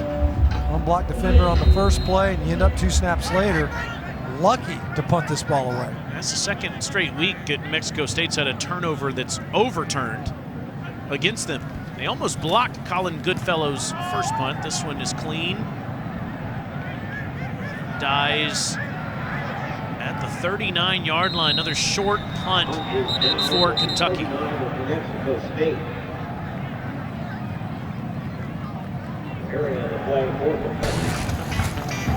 Wherever fun happens, Academy Sports and Outdoors is there. With Tara Talmadge and Matt Stinchcomb, I'm Taylor Zarzer here in Lexington, Kentucky on Senior Day, where Kentucky recognized 22 seniors before the game started. They lead by 19 over New Mexico State as Jonah Johnson finds Jawan Price to the 45-yard line for a pickup of 5. While the lead is 19, Stinch, it hasn't necessarily been pretty, especially if you listen to what Mark Stoops told Tara right before the half. Yeah, and it could have easily broken differently early in the game, especially New Mexico State missing an opportunity to take the ball right off the foot of the punter. Could have gone the opposite direction. A couple of missed opportunities at picks as well. They've scored on 3 of their last 4 drives. All of them have only been field goals, however. Johnson steps up but throws an accurate pass, so it'll be 3rd down and 5. Aggies 1-9 on the season. Went to the Arizona Bowl and won it 4 years ago. Have not had a winning season since. To Alabama and Tuscaloosa last week, 59-3. Much more competitive with Kentucky today. Finish the season next week at home against UMass. Johnson over the top, 1st down throw into Kentucky territory to the 40. It's Isaiah Garcia Castaneda again. Nice pocket, nice protection, plenty of time. We saw this last week versus Alabama. Johnson has opportunity to operate this offense. He knows where he wants to go with the football and throws a very catchable ball. That time, enough to get the conversion. It's a lot of people involved, 7 different receivers for New Mexico State in the catches. Johnson flushed out. Throwing on the run, a good ball, but it's incomplete. Dropped by Jared Wyatt.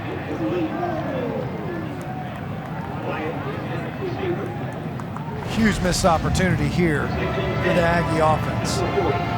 Johnson was pretty adept at throwing on the run, and Wyatt just deflects the ball out of his own hands. A chance to come up with that one. We've seen him make plays, catches there in the first half.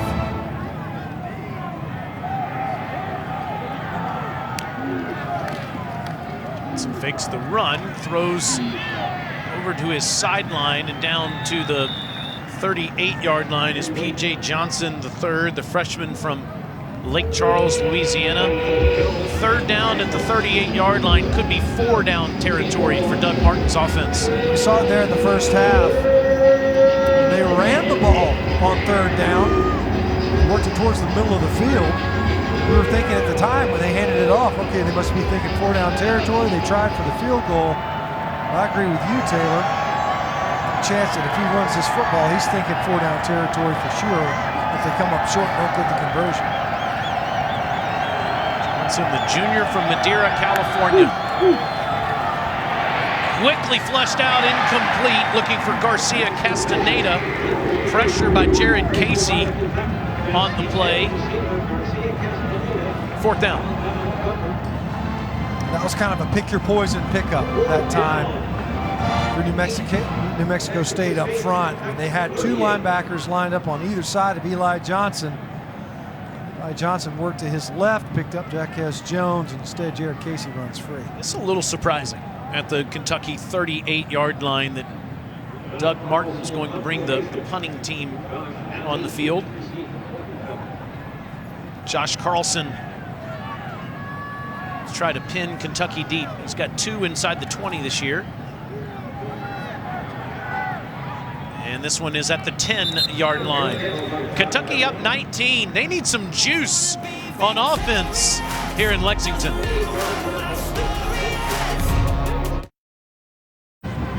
More college football action right after us at 4 Eastern. Florida takes on Mizzou and Como, and Saturday night game presented by T-Mobile has Vandy at number 12, Ole Miss.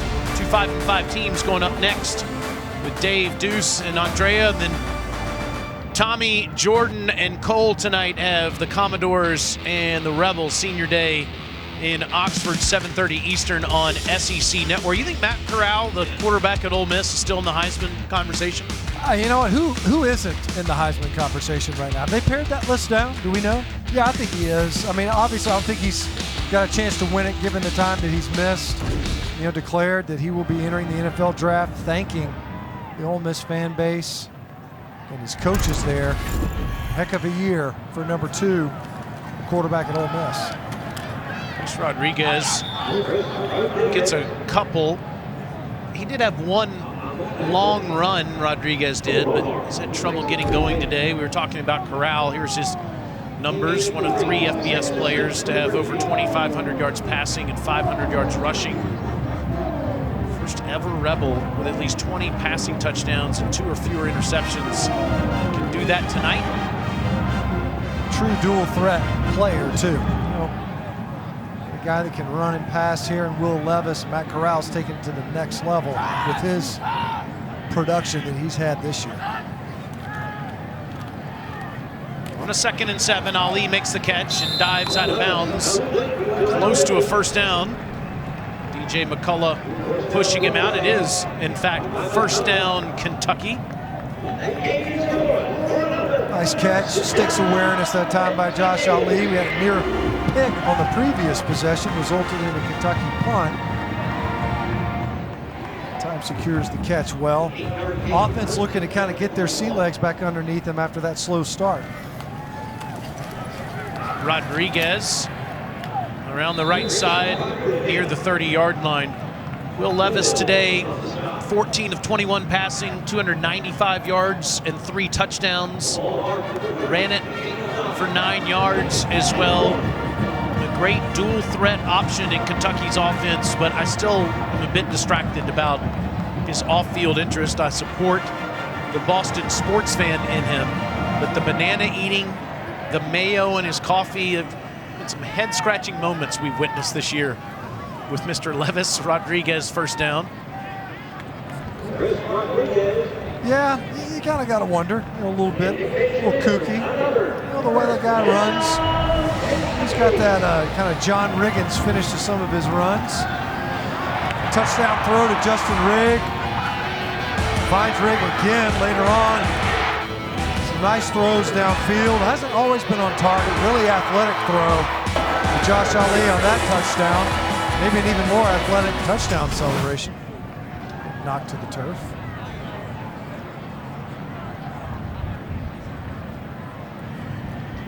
Up to the 33-yard line. Levis throws it over to Jaton McClain up to the 39-yard line. Tara's got more on Will Levis.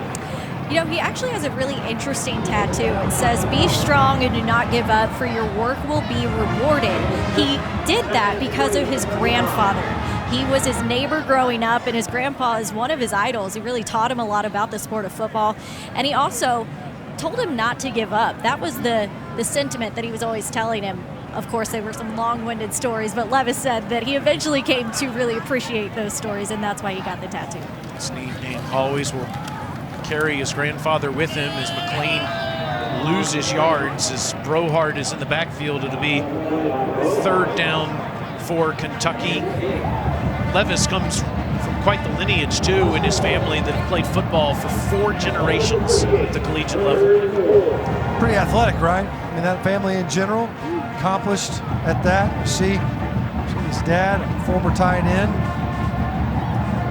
Some academic backgrounds in there.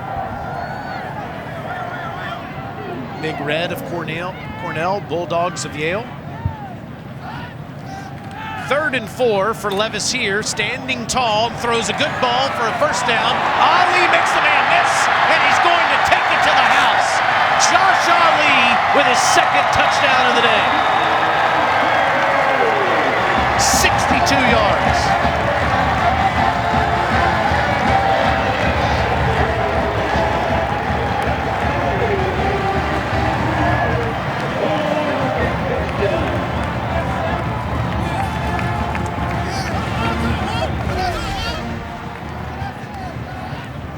Clean pocket for Will Levis to work from.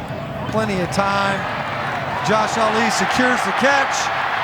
Breaks the would-be tackle of Caleb Mills. And that's all it took. DJ McCullough kind of overrun in support. Ali takes it all the way in. He only had 1 touchdown catch on the season before today. Josh Ali has 2 in this very game. All Wildcats on senior day in Lexington.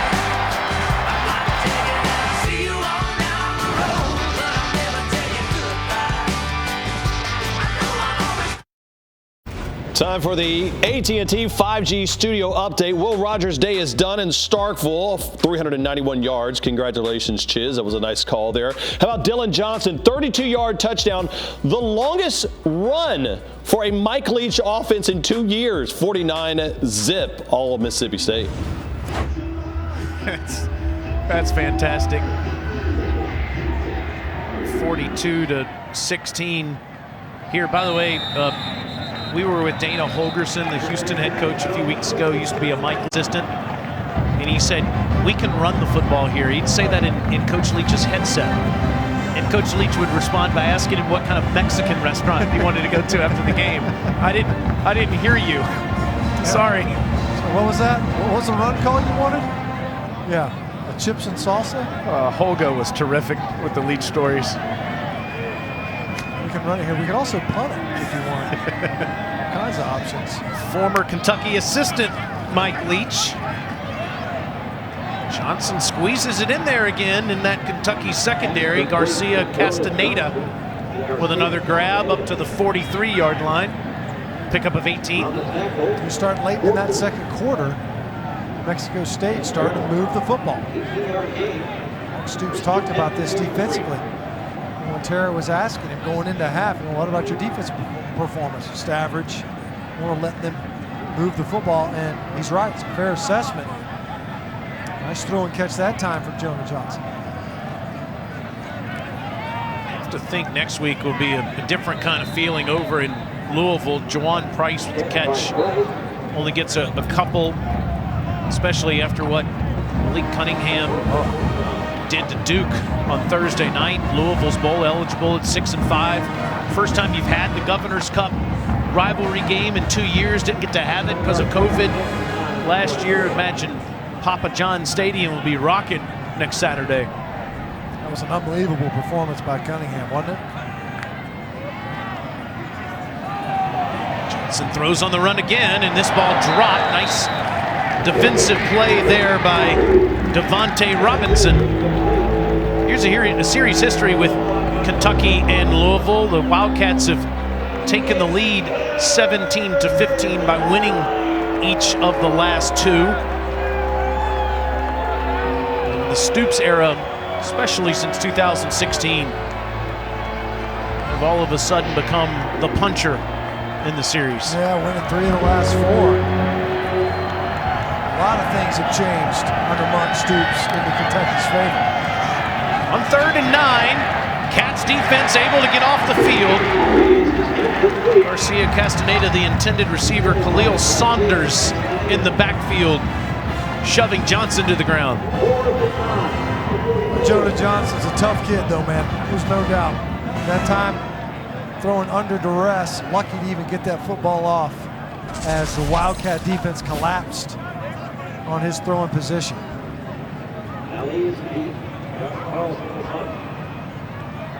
Another New Mexico State punt. This is the 6th of the game for Carlson.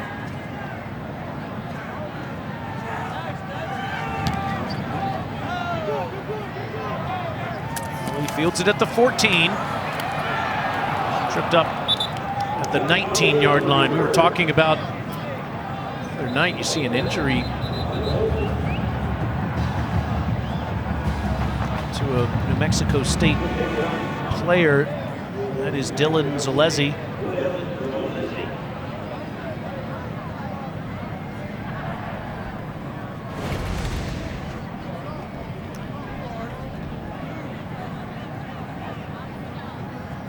Got rolled up a little bit from behind. I don't know if he kind of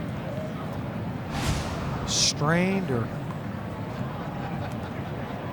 T-band. Looked like he grabbed his hamstring, the outside of his leg. Kind of limping a little bit, working on it. Still putting a lot of weight on it, however. Sophomore from Chula Vista, California, helped off the field. We were talking about Malik Cunningham in Louisville. This is what he did. This is what he's done all season. 18 passing, 18 rushing touchdowns. Lamar Jackson-esque. I was about to say, who does that sound like? College football fans in general You recognize the similarity and the balance and how dangerous he is. You think about that contest. You got a guy in Will Levis who can threaten you in both phases, passing and running. Nate Cunningham building on that tradition there that Lamar Jackson established, obviously prior to the current coaching staff there at Louisville. Cunningham had over 300 yards passing and over 200 yards rushing as Wan'Dale Robinson takes a shot from Chris Ojo. We haven't called his name today. He was terrific last week in Tuscaloosa. Yes, he was. Career high, 13 tackles, 3 tackles for loss. First time we've seen him make a play today. Brendan Bates just doesn't get out there early enough, getting too far upfield. Chris Ojo had already diagnosed the play, got upfield quickly and underneath that block. Mentioned it a week ago, he had a career day versus the second best team in the country in Alabama. It's his first tackle this afternoon. Loss of 2.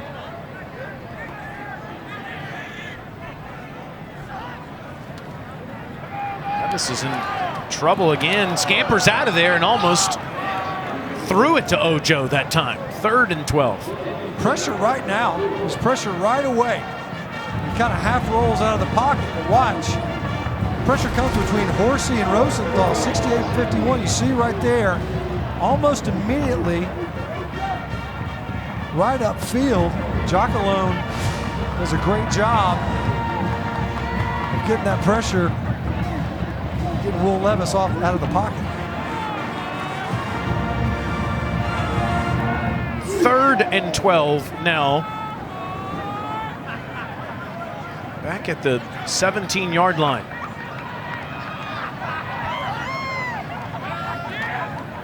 Levis plenty of time here and a nice dart past the 30 to DeMarcus Harris for a first down. Nice conversion for the Kentucky offense. You're starting to wonder, are they going to sag once again? Ended up dropping instead of pressuring defensively. Levis still able to find Harris downfield for the yardage needed to convert the sticks. Opportunity to keep this drive alive.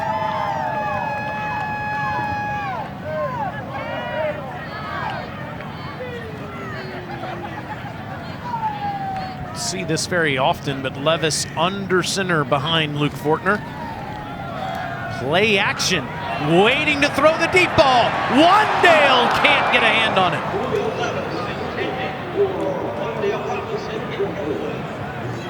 Looked like Wan'Dale was kind of bending that route in a little bit more. Levis was trying to lead it right down the seam.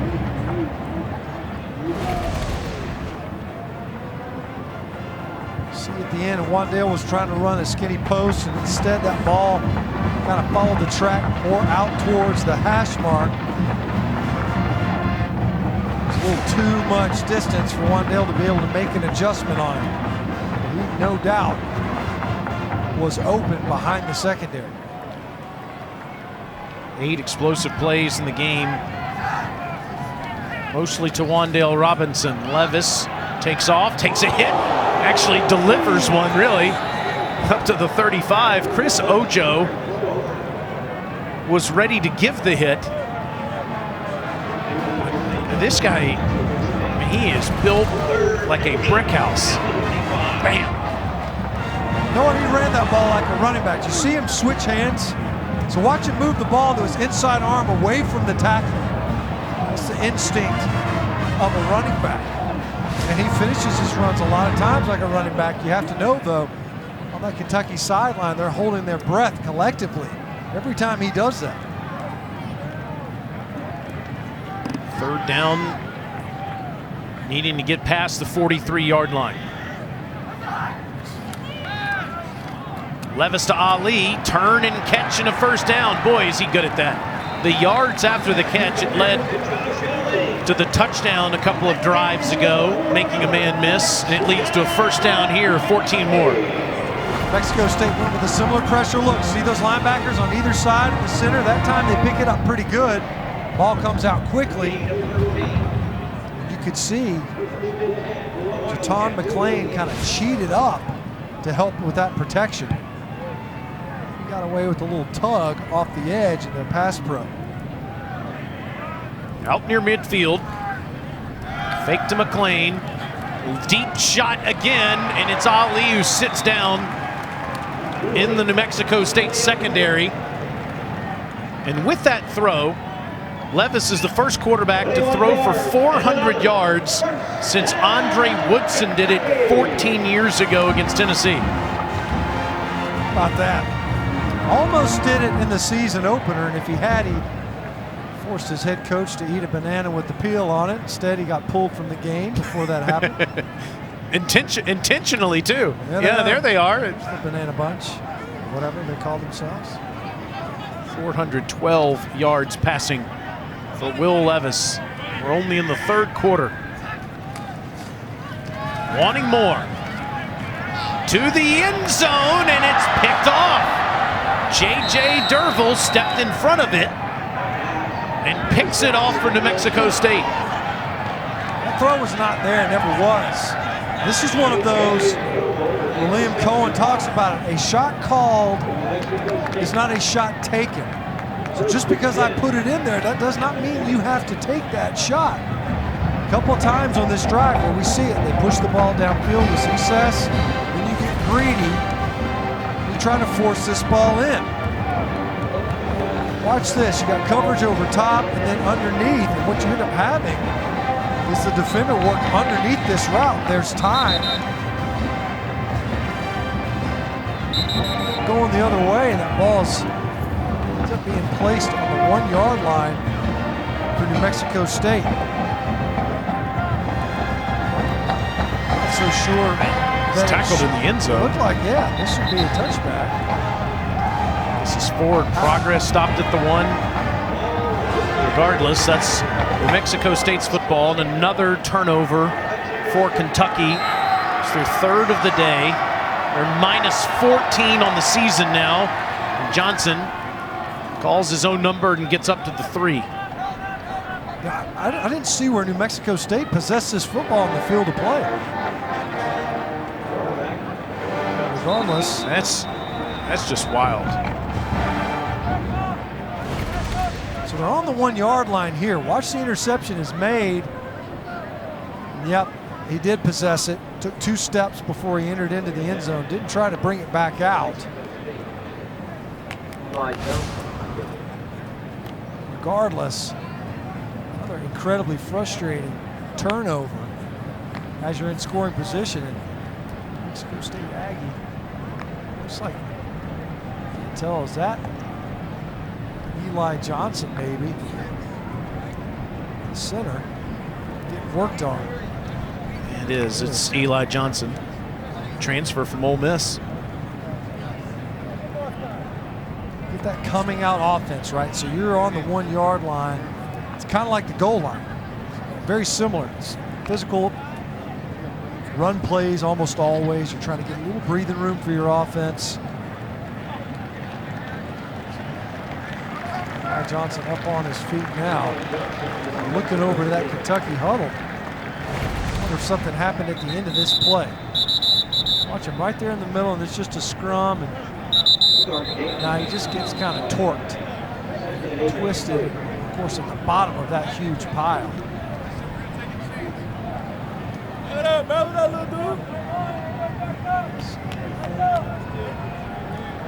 He's working against Justin Rogers, big number 52, but I think he just got twisted a little bit underneath that pile. David Ash comes in to play center and snap this back on a 2nd and 8. And it's Price, gets nothing. Uli Abadi Fitzgerald at the bottom of that pile. Senior playing in his last home game. Mark Stoops said the biggest example of developing a football player. This guy didn't know how to play football when he was growing up in Nigeria. Moved to Florida as a teenager and only played the sport there for a couple of years before he came to Lexington. It's a starter in the SEC now. He's really had to step up too, the injury to Octavius Oxendine. 3rd and 7, Johnson throws too high, intended for Justice Powers. It's 4th down. We were talking about Abadi Fitzgerald, born in Lagos, Nigeria. moving to the U.S. at the age of 12 to play some basketball. 40 siblings back in Nigeria, and when he moved to Florida, he really disconnected with his family and hasn't seen some members of his family in over a decade, and certainly has found a home here in Lexington. Guy they had high hopes for coming into this season. He was a big contributor early in the year. Was more of a role player there towards the middle, and he's been forced into a starting role now. Carlson just gets it off. Ali at the 45-yard line. Watch out. He gets a block, but he's tripped up at the 33-yard line. Nice tackle made there by Dylan Zolezi, the guy that got hurt the last time they were on the field. So he rallied nicely. It's Saturday. It's time to represent your school. Show us how big you're going today. Submit your best fan video this weekend to hashtag #ShowYourSaturday, and you just might get your 15 seconds of fan fame. One of our booth assistants, Muffy, she's a big Michigan State fan. She is not happy to show her Saturday right now with what's happening to the Spartans. Cavassier Smoke gets past the 30-yard line. It's been a quiet afternoon for Cavassier. Not Michigan State quiet, but quiet. 49-0 Buckeyes lead that game towards the end of the third quarter. The second attempt for Cavassier in this game. Saw him sparingly there in the first half. He's been quiet here. Yeah, Juton McClain has kind of taken his spot in the last few weeks. Smoke, the junior from Wetumpka, Alabama. Toss ahead to Wandale. This counts as a pass. And with that, he goes ahead of Randall Cobb for third ever receptions in a single season for Kentucky with 80. Now he's 85. He's tied with Craig Yeast for second ever in a season. That's heady company right there. Past Cobb, tied with Yeast. About that. You think back to Craig Yeast. Timmy Couch is in here slinging things around, the air raid, the siren. He's walking down their numbers. That's impressive. Rear high in reception yards too. Here's Smoke trying to get loose. Cavassier, touchdown.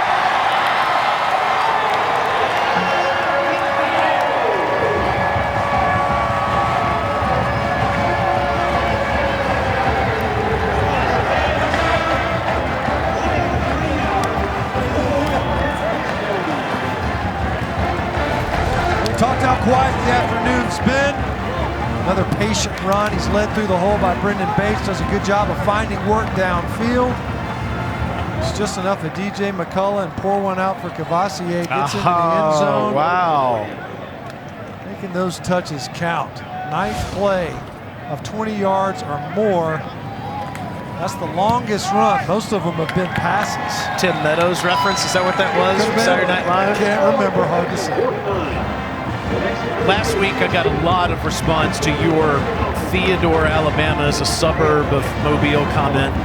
Being a proud Alabamian as I am, and I'm sure Smoke is too, Wetumpka is a suburb of Montgomery. A booming metropolis, I'm sure. Wetumpka is how you pronounce it correctly. That is, yes. Right. Very important. Not Wetumpka.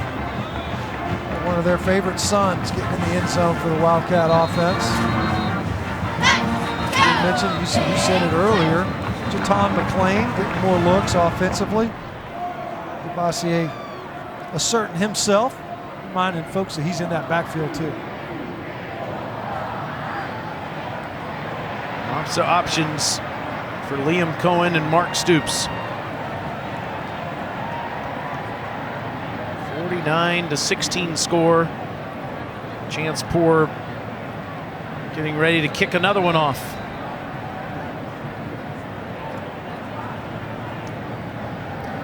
We've told you about the pro potential of Yusuf Corker and also of Darian Kennard. As Mexico State will get it at the 25. What about Josh Paschal's future? Here's Senior Bowl's Jim Nagy again. One of our favorite players in the 2022 class here at the Reese's Senior Bowl is Kentucky defensive lineman Josh Paschal. He's a great story off the field, being a cancer survivor, and he's a great player on the field.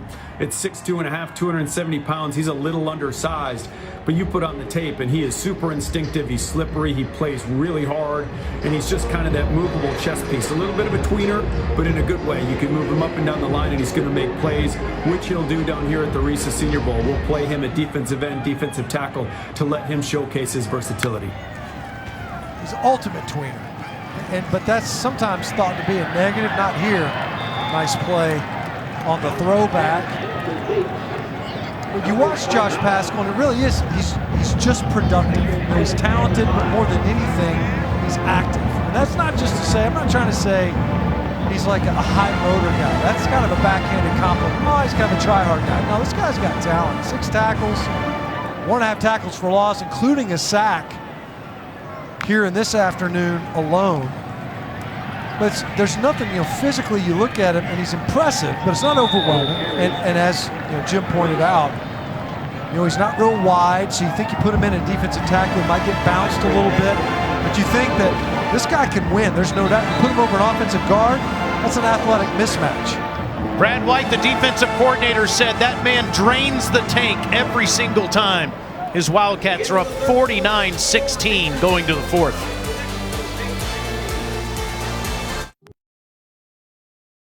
Kentucky cruising on New Mexico State. I don't know if I should pay attention to the turnover margin or the headwear there. That's a lot to be interested in. Kentucky's the only team with a winning record on that graphic. Second to last in the country in turnover margin, and have lost the turnover battle by 2 here today. Carrington Valentine almost got home to Jonah Johnson. Instead, it's a loud incompletion. Falls in front of Devontae Robinson. 4th down. There's some symbolism in that shot. You got to always keep the football on your mind. And if you're thinking about it, then you maybe don't turn it over as much. It's shocking, the turnover margin here at Kentucky. Part of that, as we mentioned earlier, is born of the fact that they just haven't generated many takeaways. The other piece of it is they've been burping that football up too much. Think about the 4 turnovers versus Mississippi State. Nearly derailed the season. Josh Carlson with his 8th punt. Josh Ali waves again. The flag does come in as he makes the catch just shy of the 30-yard line.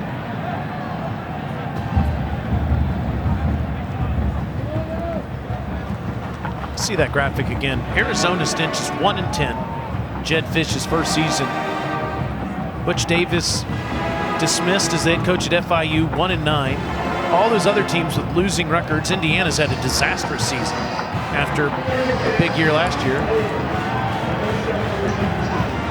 And yet Kentucky is 7-3 despite that turnover margin. Here's Bo Allen coming in at quarterback, relieving Will Levis of his duties after a 400-yard plus passing performance. Bo, the sophomore from right here in Lexington Catholic High School, a legacy player whose dad Bill played for the Cats in the mid-'80s. Just 4 of 7 for 57 yards passing on the season.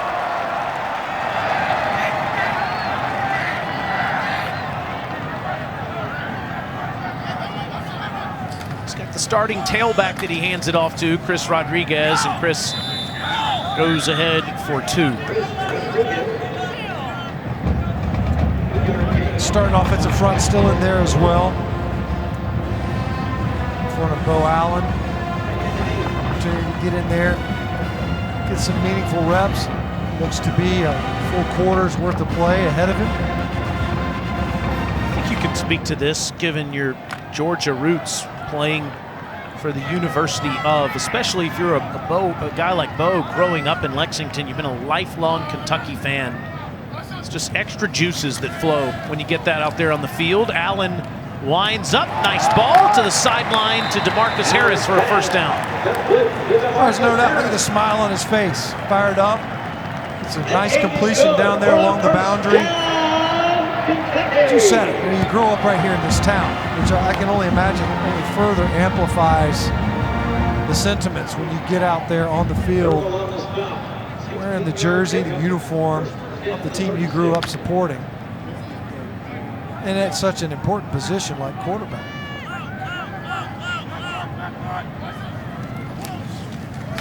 Rodriguez, wide open space in front of him, and he's tackled and looked like maybe horse collared. Yes, he was. Inside the 40. Rodriguez finally gets loose. Goes over 100 yards rushing on the day, too. Tack on an extra 15. This run play is quickly becoming their best. Horse collar tackle, defense number 12. This 15-yard penalty is added to the end of the run. First down. What's the block? Backside guard. Brendan Bates comes through. He's got those two pullers to clean up the hole, and then Caleb Mills just hanging on for dear life. This is an ugly looking end to this tackle. This is why that's a penalty. You see how his left leg was pinned underneath him there for a bit? You've seen this before. It's a dangerous tackle. 29 yards, longest run of the day for Rodriguez. McLean comes in. Rodriguez goes out. Bo Allen goes to the air, and it's caught by Bates, but doesn't get much. For more on Bo Allen and his family, let's go back to Tara. Well, you guys mentioned that he's from Lexington, but his dad, Bill, also played quarterback at Kentucky during the 1984 to 88 season, so he is extremely familiar with this Kentucky program, but we haven't really seen him so much this season. Hasn't played since the season opener against Louisiana Monroe. 10 games ago, in fact. It's been Levis for 60 minutes throughout every single game. Good to get Allen some reps here today. Bo takes a big shot as Brohard comes in, and a flag comes in too.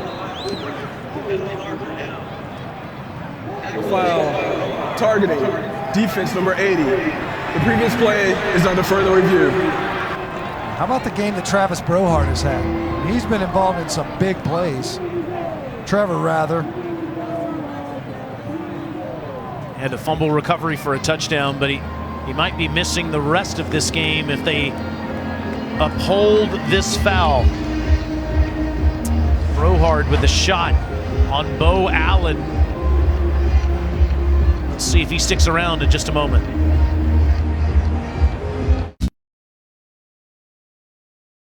Hitting Trevor Brohard, no targeting, call reversed, gets to stay in the game. It's the right call too, Stench. Yeah, that whole sequence was perfect. Throw the flag so they can look at it. It's a safety issue, and I get it. Glad the flag came out. Glad that the call was reversed. The player's able to stay in. He's had 7 tackles, a sack, fumble return for a touchdown, a forced fumble. Allen on 3rd and 16. Nice ball again, and this time it's to Jordan Dingle. 1st and goal, Wildcats. Big true freshman target, 6'4". Quick to under center. Quick under center, wants to throw again. Instead takes off to the end zone. It is a touchdown, but a flag is down in the back of the end zone.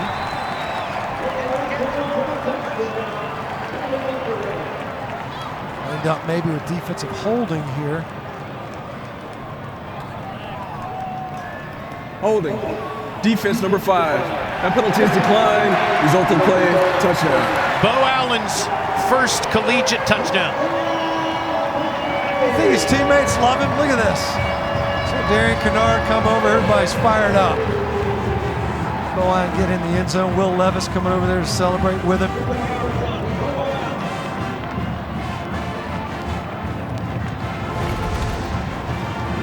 This ball out on the edge and just makes the decision. Look, just tuck this thing and run it. Lowers his head, able to get it into the end zone.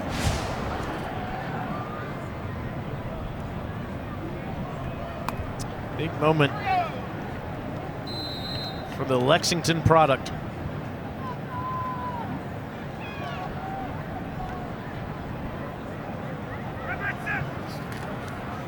The Wildcats are up 40.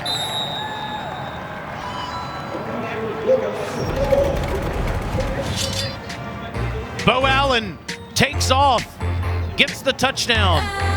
And it's all Wildcats on Senior Day in Lexington.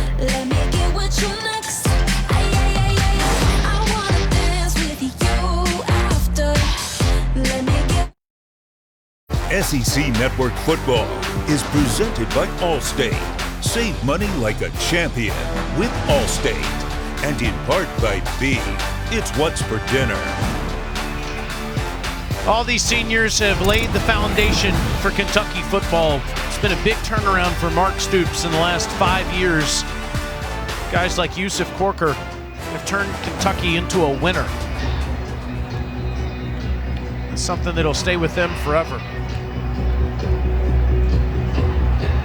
Big 40-point lead over New Mexico State, their final home game. Juwan Price from the 3, leveled at the 22. As we showed you, Yusuf Corker, Josh Paschal, Uli Abadi, Fitzgerald. Look at the big 3 that all have more eligibility for the Wildcats on offense. That is the big takeaway from that. Is these guys stick around, mess around, be a part of this thing a year from now. Big contributors, and in a system that complements exactly what they bring to the table from a skill set standpoint. I'm going to ask you more about this. It's hard to wrap my mind around Trevor Appleman, or excuse me, Alex Escobar gets leveled in the backfield by Williams and also by Khalil Saunders. But those guys all have more eligibility, and you would think Levis needs to come back. He needs to be more consistent. Wan'Dale Robinson could use another year of dominant performance in the league. Chris Rodriguez has another year of eligibility, but everything's about potential, Stinch. It's about pick your spot at the right time and turn pro. Johnson gets leveled by Saunders again. They haven't whistled this ball down, I don't believe, yet. Wallace, actually with the pressure, Saunders recovered the football, and they're saying it's Kentucky's ball. Now, we'll see if the ball is going forward. I think the ball went forward, but I don't think that his arm was. See if this ball's out, and it is. Yeah.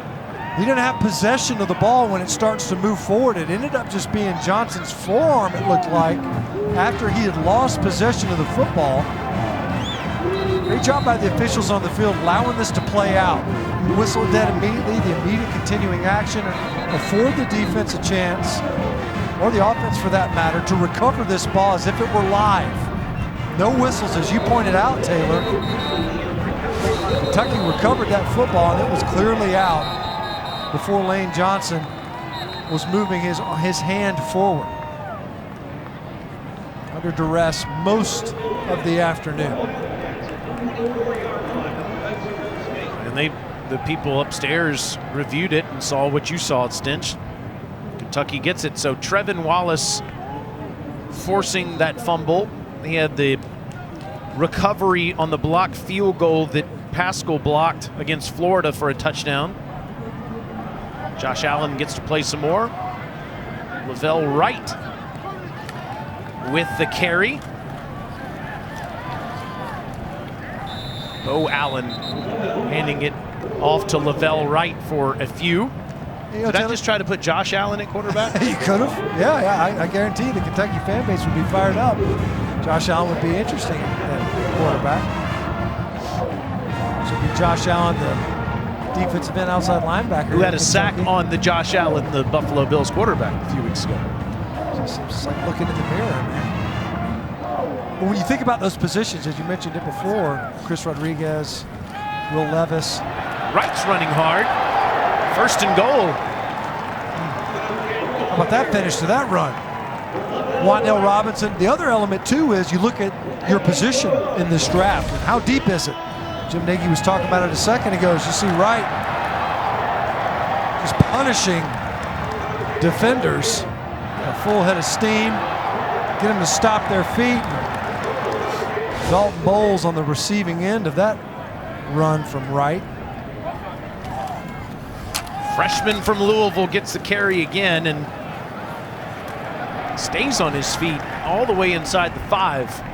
Yeah, so Rodriguez, that to me would be the most interesting one of those 3, because it seems like running backs have to go when anyone tells them they've got a chance to be drafted. Yeah, you know, you leave earlier than later, right? Because you're thinking about how much tread is left on those tires. But the way this offense has trended, it's not like it's going to grind you down to a nub at running back anymore. They're still going to run the football. You got other guys. You got a quarterback that can contribute, but also the passing game has become far more prominent this year. Right down to the 1.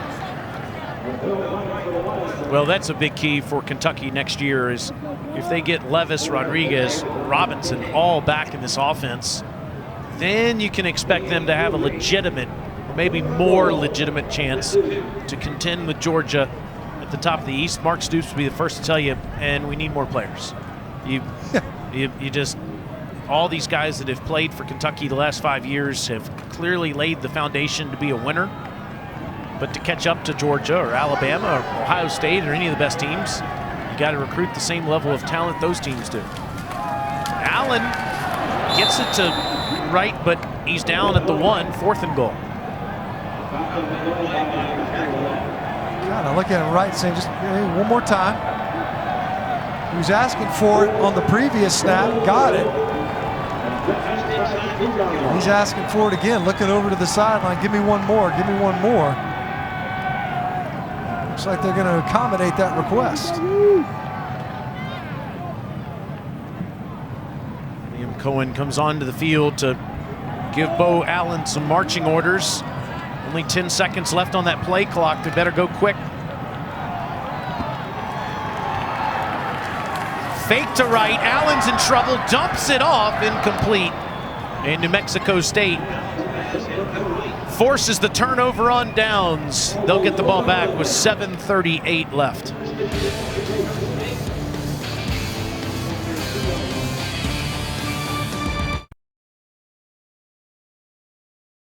Pylon cam, not only paying attention to calls that have been reversed, but the one-handed Wildcat push-ups.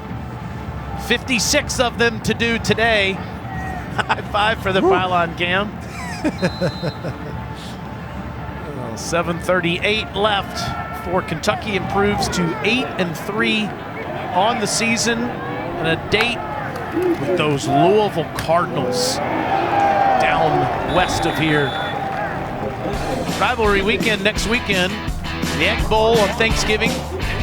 Battle Line rivalry is next Friday with Mizzou and Arkansas. Iron Bowl, one of many on Saturday. That's over in Jordan-Hare Stadium. Tide's lost 3 of the last 4 there. Got the Governor's Cup here. Clean old-fashioned hate with Georgia and Georgia Tech. Stinch did some damage on the Jackets back in the day. Sunshine Showdown as well. And for some reason, Tom Schofield is not mentioning the Palmetto Bowl between Clemson and South Carolina next week. We're fired up about that one, by the way. Saturday night. Kidding me? Clemson beating up on Wake Forest today. How about that? You know, there's a lot of rankings, a lot of righting of wrongs, so to speak. People that wondered, you know, why is so-and-so ranked where they are? Michigan State's too low. Wake Forest isn't high enough. The good news is you keep playing football. The crazy part is that we talk about it 3 or 4 weeks before we absolutely have to. Get all sideways. On 3rd and 9, Johnson lets it fly again. Caught out at the 43-yard line by Justice Powers. Johnson throws those balls like punts. Lucky to get this ball off. And look at that, falling backwards, just hangs it up there. And I don't know how there was an offensive pass interference at the end of that. There wasn't. 41-yard reception. Great catch. And it's Escobar, who's met in the hole by De'Eric Jackson, who, that's the second time on this drive he's had a really nice looking tackle. Here's number 56 for the Cats. sophomore from Dublin, Georgia. So Kentucky here in the second half, some improvement, I think. They tightened up some of their play. It was pretty loose at times in the first half. The ground game going a little bit, get more guys involved offensively. Season high 645 yards so far. Only 5 minutes to play. A chance to get the ball back still. Johnny Johnson still out there trying to extend drives, working hard for this offense of the Aggies. A lot of this drive fueled by that great catch by Justice Powers, kind of a physical end to that reception, but nonetheless came up with it. This guy is a battler at quarterback. Boy, is he. Taking shot after shot from Alabama and Kentucky in consecutive weeks. Played almost the entirety of the game last week. Preston Eget came in at the end. It's another tackle here. Trayvon Ripka with the tackle. So it'll be 4th down. We just saw the stinger for the college football playoff. Rankings being revealed on Tuesday night. I wouldn't be surprised if Kentucky's back in the top 25 as they improve to 8-3. They're one of the first teams receiving votes in the AP and the coaches poll. And I know that Kentucky fans have, in the last few years, have gotten conditioned to winning as much as they have. But this is only the 3rd time in the last 45 years they'll have won 8+ games. Sean Lewis lets it fall in front of him, and down at 20-yard line is where Kentucky will start.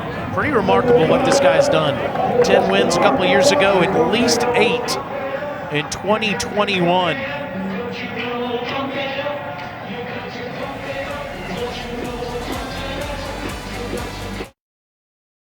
Nick Scalzo, come on down. Sophomore from Fort Lauderdale, Florida, getting to play the last few minutes of the game today in this Kentucky-New Mexico State tilt. Appreciate you watching SEC Network Football, presented by Allstate. Scalzo, a big Johnny Manziel fan. He's growing up now in South Florida. Hands it off to Wright again, and Lavelle takes off. Lavelle off to the races into New Mexico State territory. Inside the 30-yard line. He's all fired up because they wouldn't give him the ball on 4th and goal. Brought down to the play by Jermel. He gets 50 plus. 52 to be exact, Stinch. Nice cut. Got through the hole, bounces it out to the left. Just couldn't quite outrun pursuit. Gets the ball on that outside arm. I'm sure Mark Stoops is saying you got another minute and a half to run the ball, and then we're putting a knee on it. Travis Tisdale coming in. He takes the handoff, bangs into defenders, and is down to the 20-yard line. Correction, that Tyler Markray on the carry for Kentucky. All right, I got some talk show topics for you, Stinch. Bama hosting Arkansas. You picking the time there? I am. Florida at Mizzou on SEC Network at 4 Eastern time. I'll take Mizzou. A lot of confidence. Auburn at South Carolina tonight on ESPN. TJ Finley in there, quarterback, right? Yep. Yeah. Oh, ball out. Markray lost that football. And New Mexico State's got it. Turnover problem continues for Kentucky.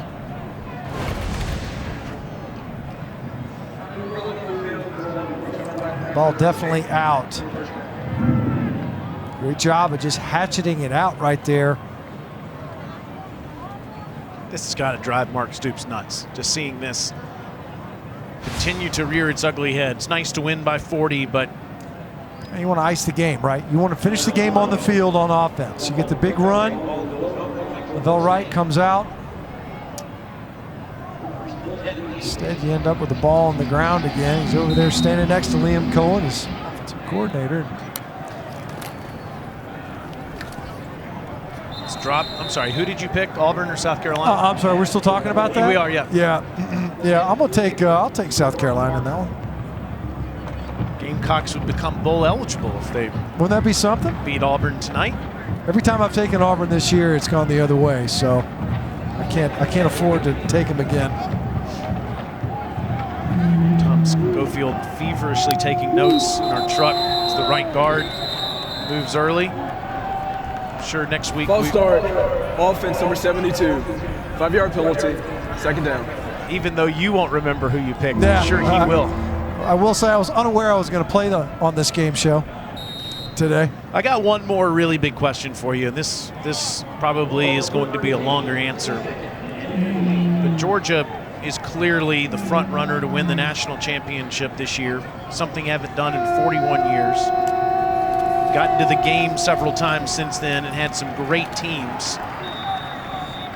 This one, though, seems to be the most complete. The one question people have is if Georgia's in a tight game, if they're trailing in the fourth quarter, does their leader, Stetson Bennett, possess enough ability in the passing game to lead them from behind and win? Yeah, I think he does. You know, and you talk about like depending on the scenarios, look, is he as refined as the passer that he's in front of right now? And JT Daniels is not. And at the same time, the throws that he might miss on, 4 of them maybe a game, let's say, he more than makes up for it with his legs. And we've seen that time and again. But the biggest piece of it is that right now, it's how he impacts the play of those around him, the rest of the team, and the way that they've seemingly responded. The most important player on the field at any one time is the quarterback, always. And Stetson Bennett has proven over the course of his body of work that when healthy, he's a guy that can lead this team to a championship level performance and has done it time and again. The defense has not put the offense in general, regardless of who the quarterback is in there. That's right. And Bennett's been terrific managing big leads. And I want to make this clear. I think he should be the starting quarterback. He's earned that. That's a great question, though, right? This year. And maybe Georgia will never be in that position. Right. You're really kind of hard-pressed to conceive of that scenario playing out. Son Lewis up to the 50-yard line with 40 seconds to go in the game. Second most yards in school history for Kentucky, 707. I'm sure they'll love the bottom of that graphic too. Like a 1998 couch era. About that. It's ridiculous productivity. And yet, what will happen are the coaching moments from a game like this, the opportunities for improvement, it's the takeaways, it's the turnovers. In the red zone, scoring position, you got right here an opportunity to ice the game, the ball goes back to your opponent. You know, leaked yards, you always want to coach from a victory, and a convincing one at that. But there's still opportunity for Coach Stoops and his staff to engender improvement in this roster. Go to the ESPN app tomorrow to find out exactly when Kentucky will play Louisville next Saturday in the Governor's Cup. New Mexico State will play UMass to finish the season next week. As a former Wildcat, Doug Martin, proud to be an alum of this great school.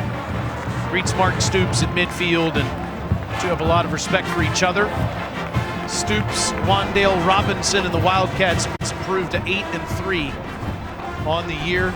Robinson 181 yards receiving.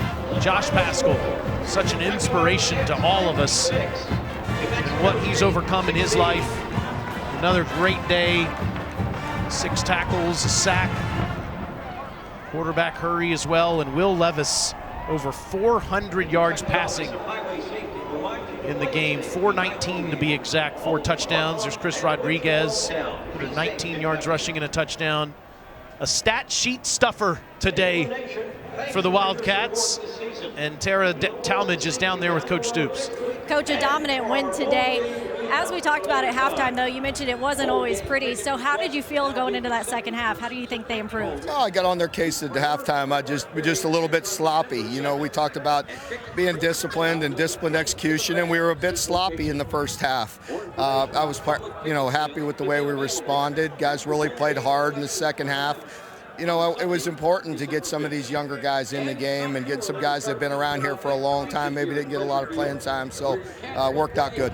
So you get the win, the final home game of the season for these seniors. Just what has this class meant to you guys in this program? It's a special group. It's unique this year because of the COVID year. We have some 4-year players, 5-year and 6-year guys. So they're special. It's a big group, and we appreciate them. What do you take away from this win before you head to Louisville next week? There's a lot to build on. There's a lot of good, but there's so much more we can improve on. I've liked the way we've approached practice. We got to carry it over to the game. All right, Coach, thank you. Thank you.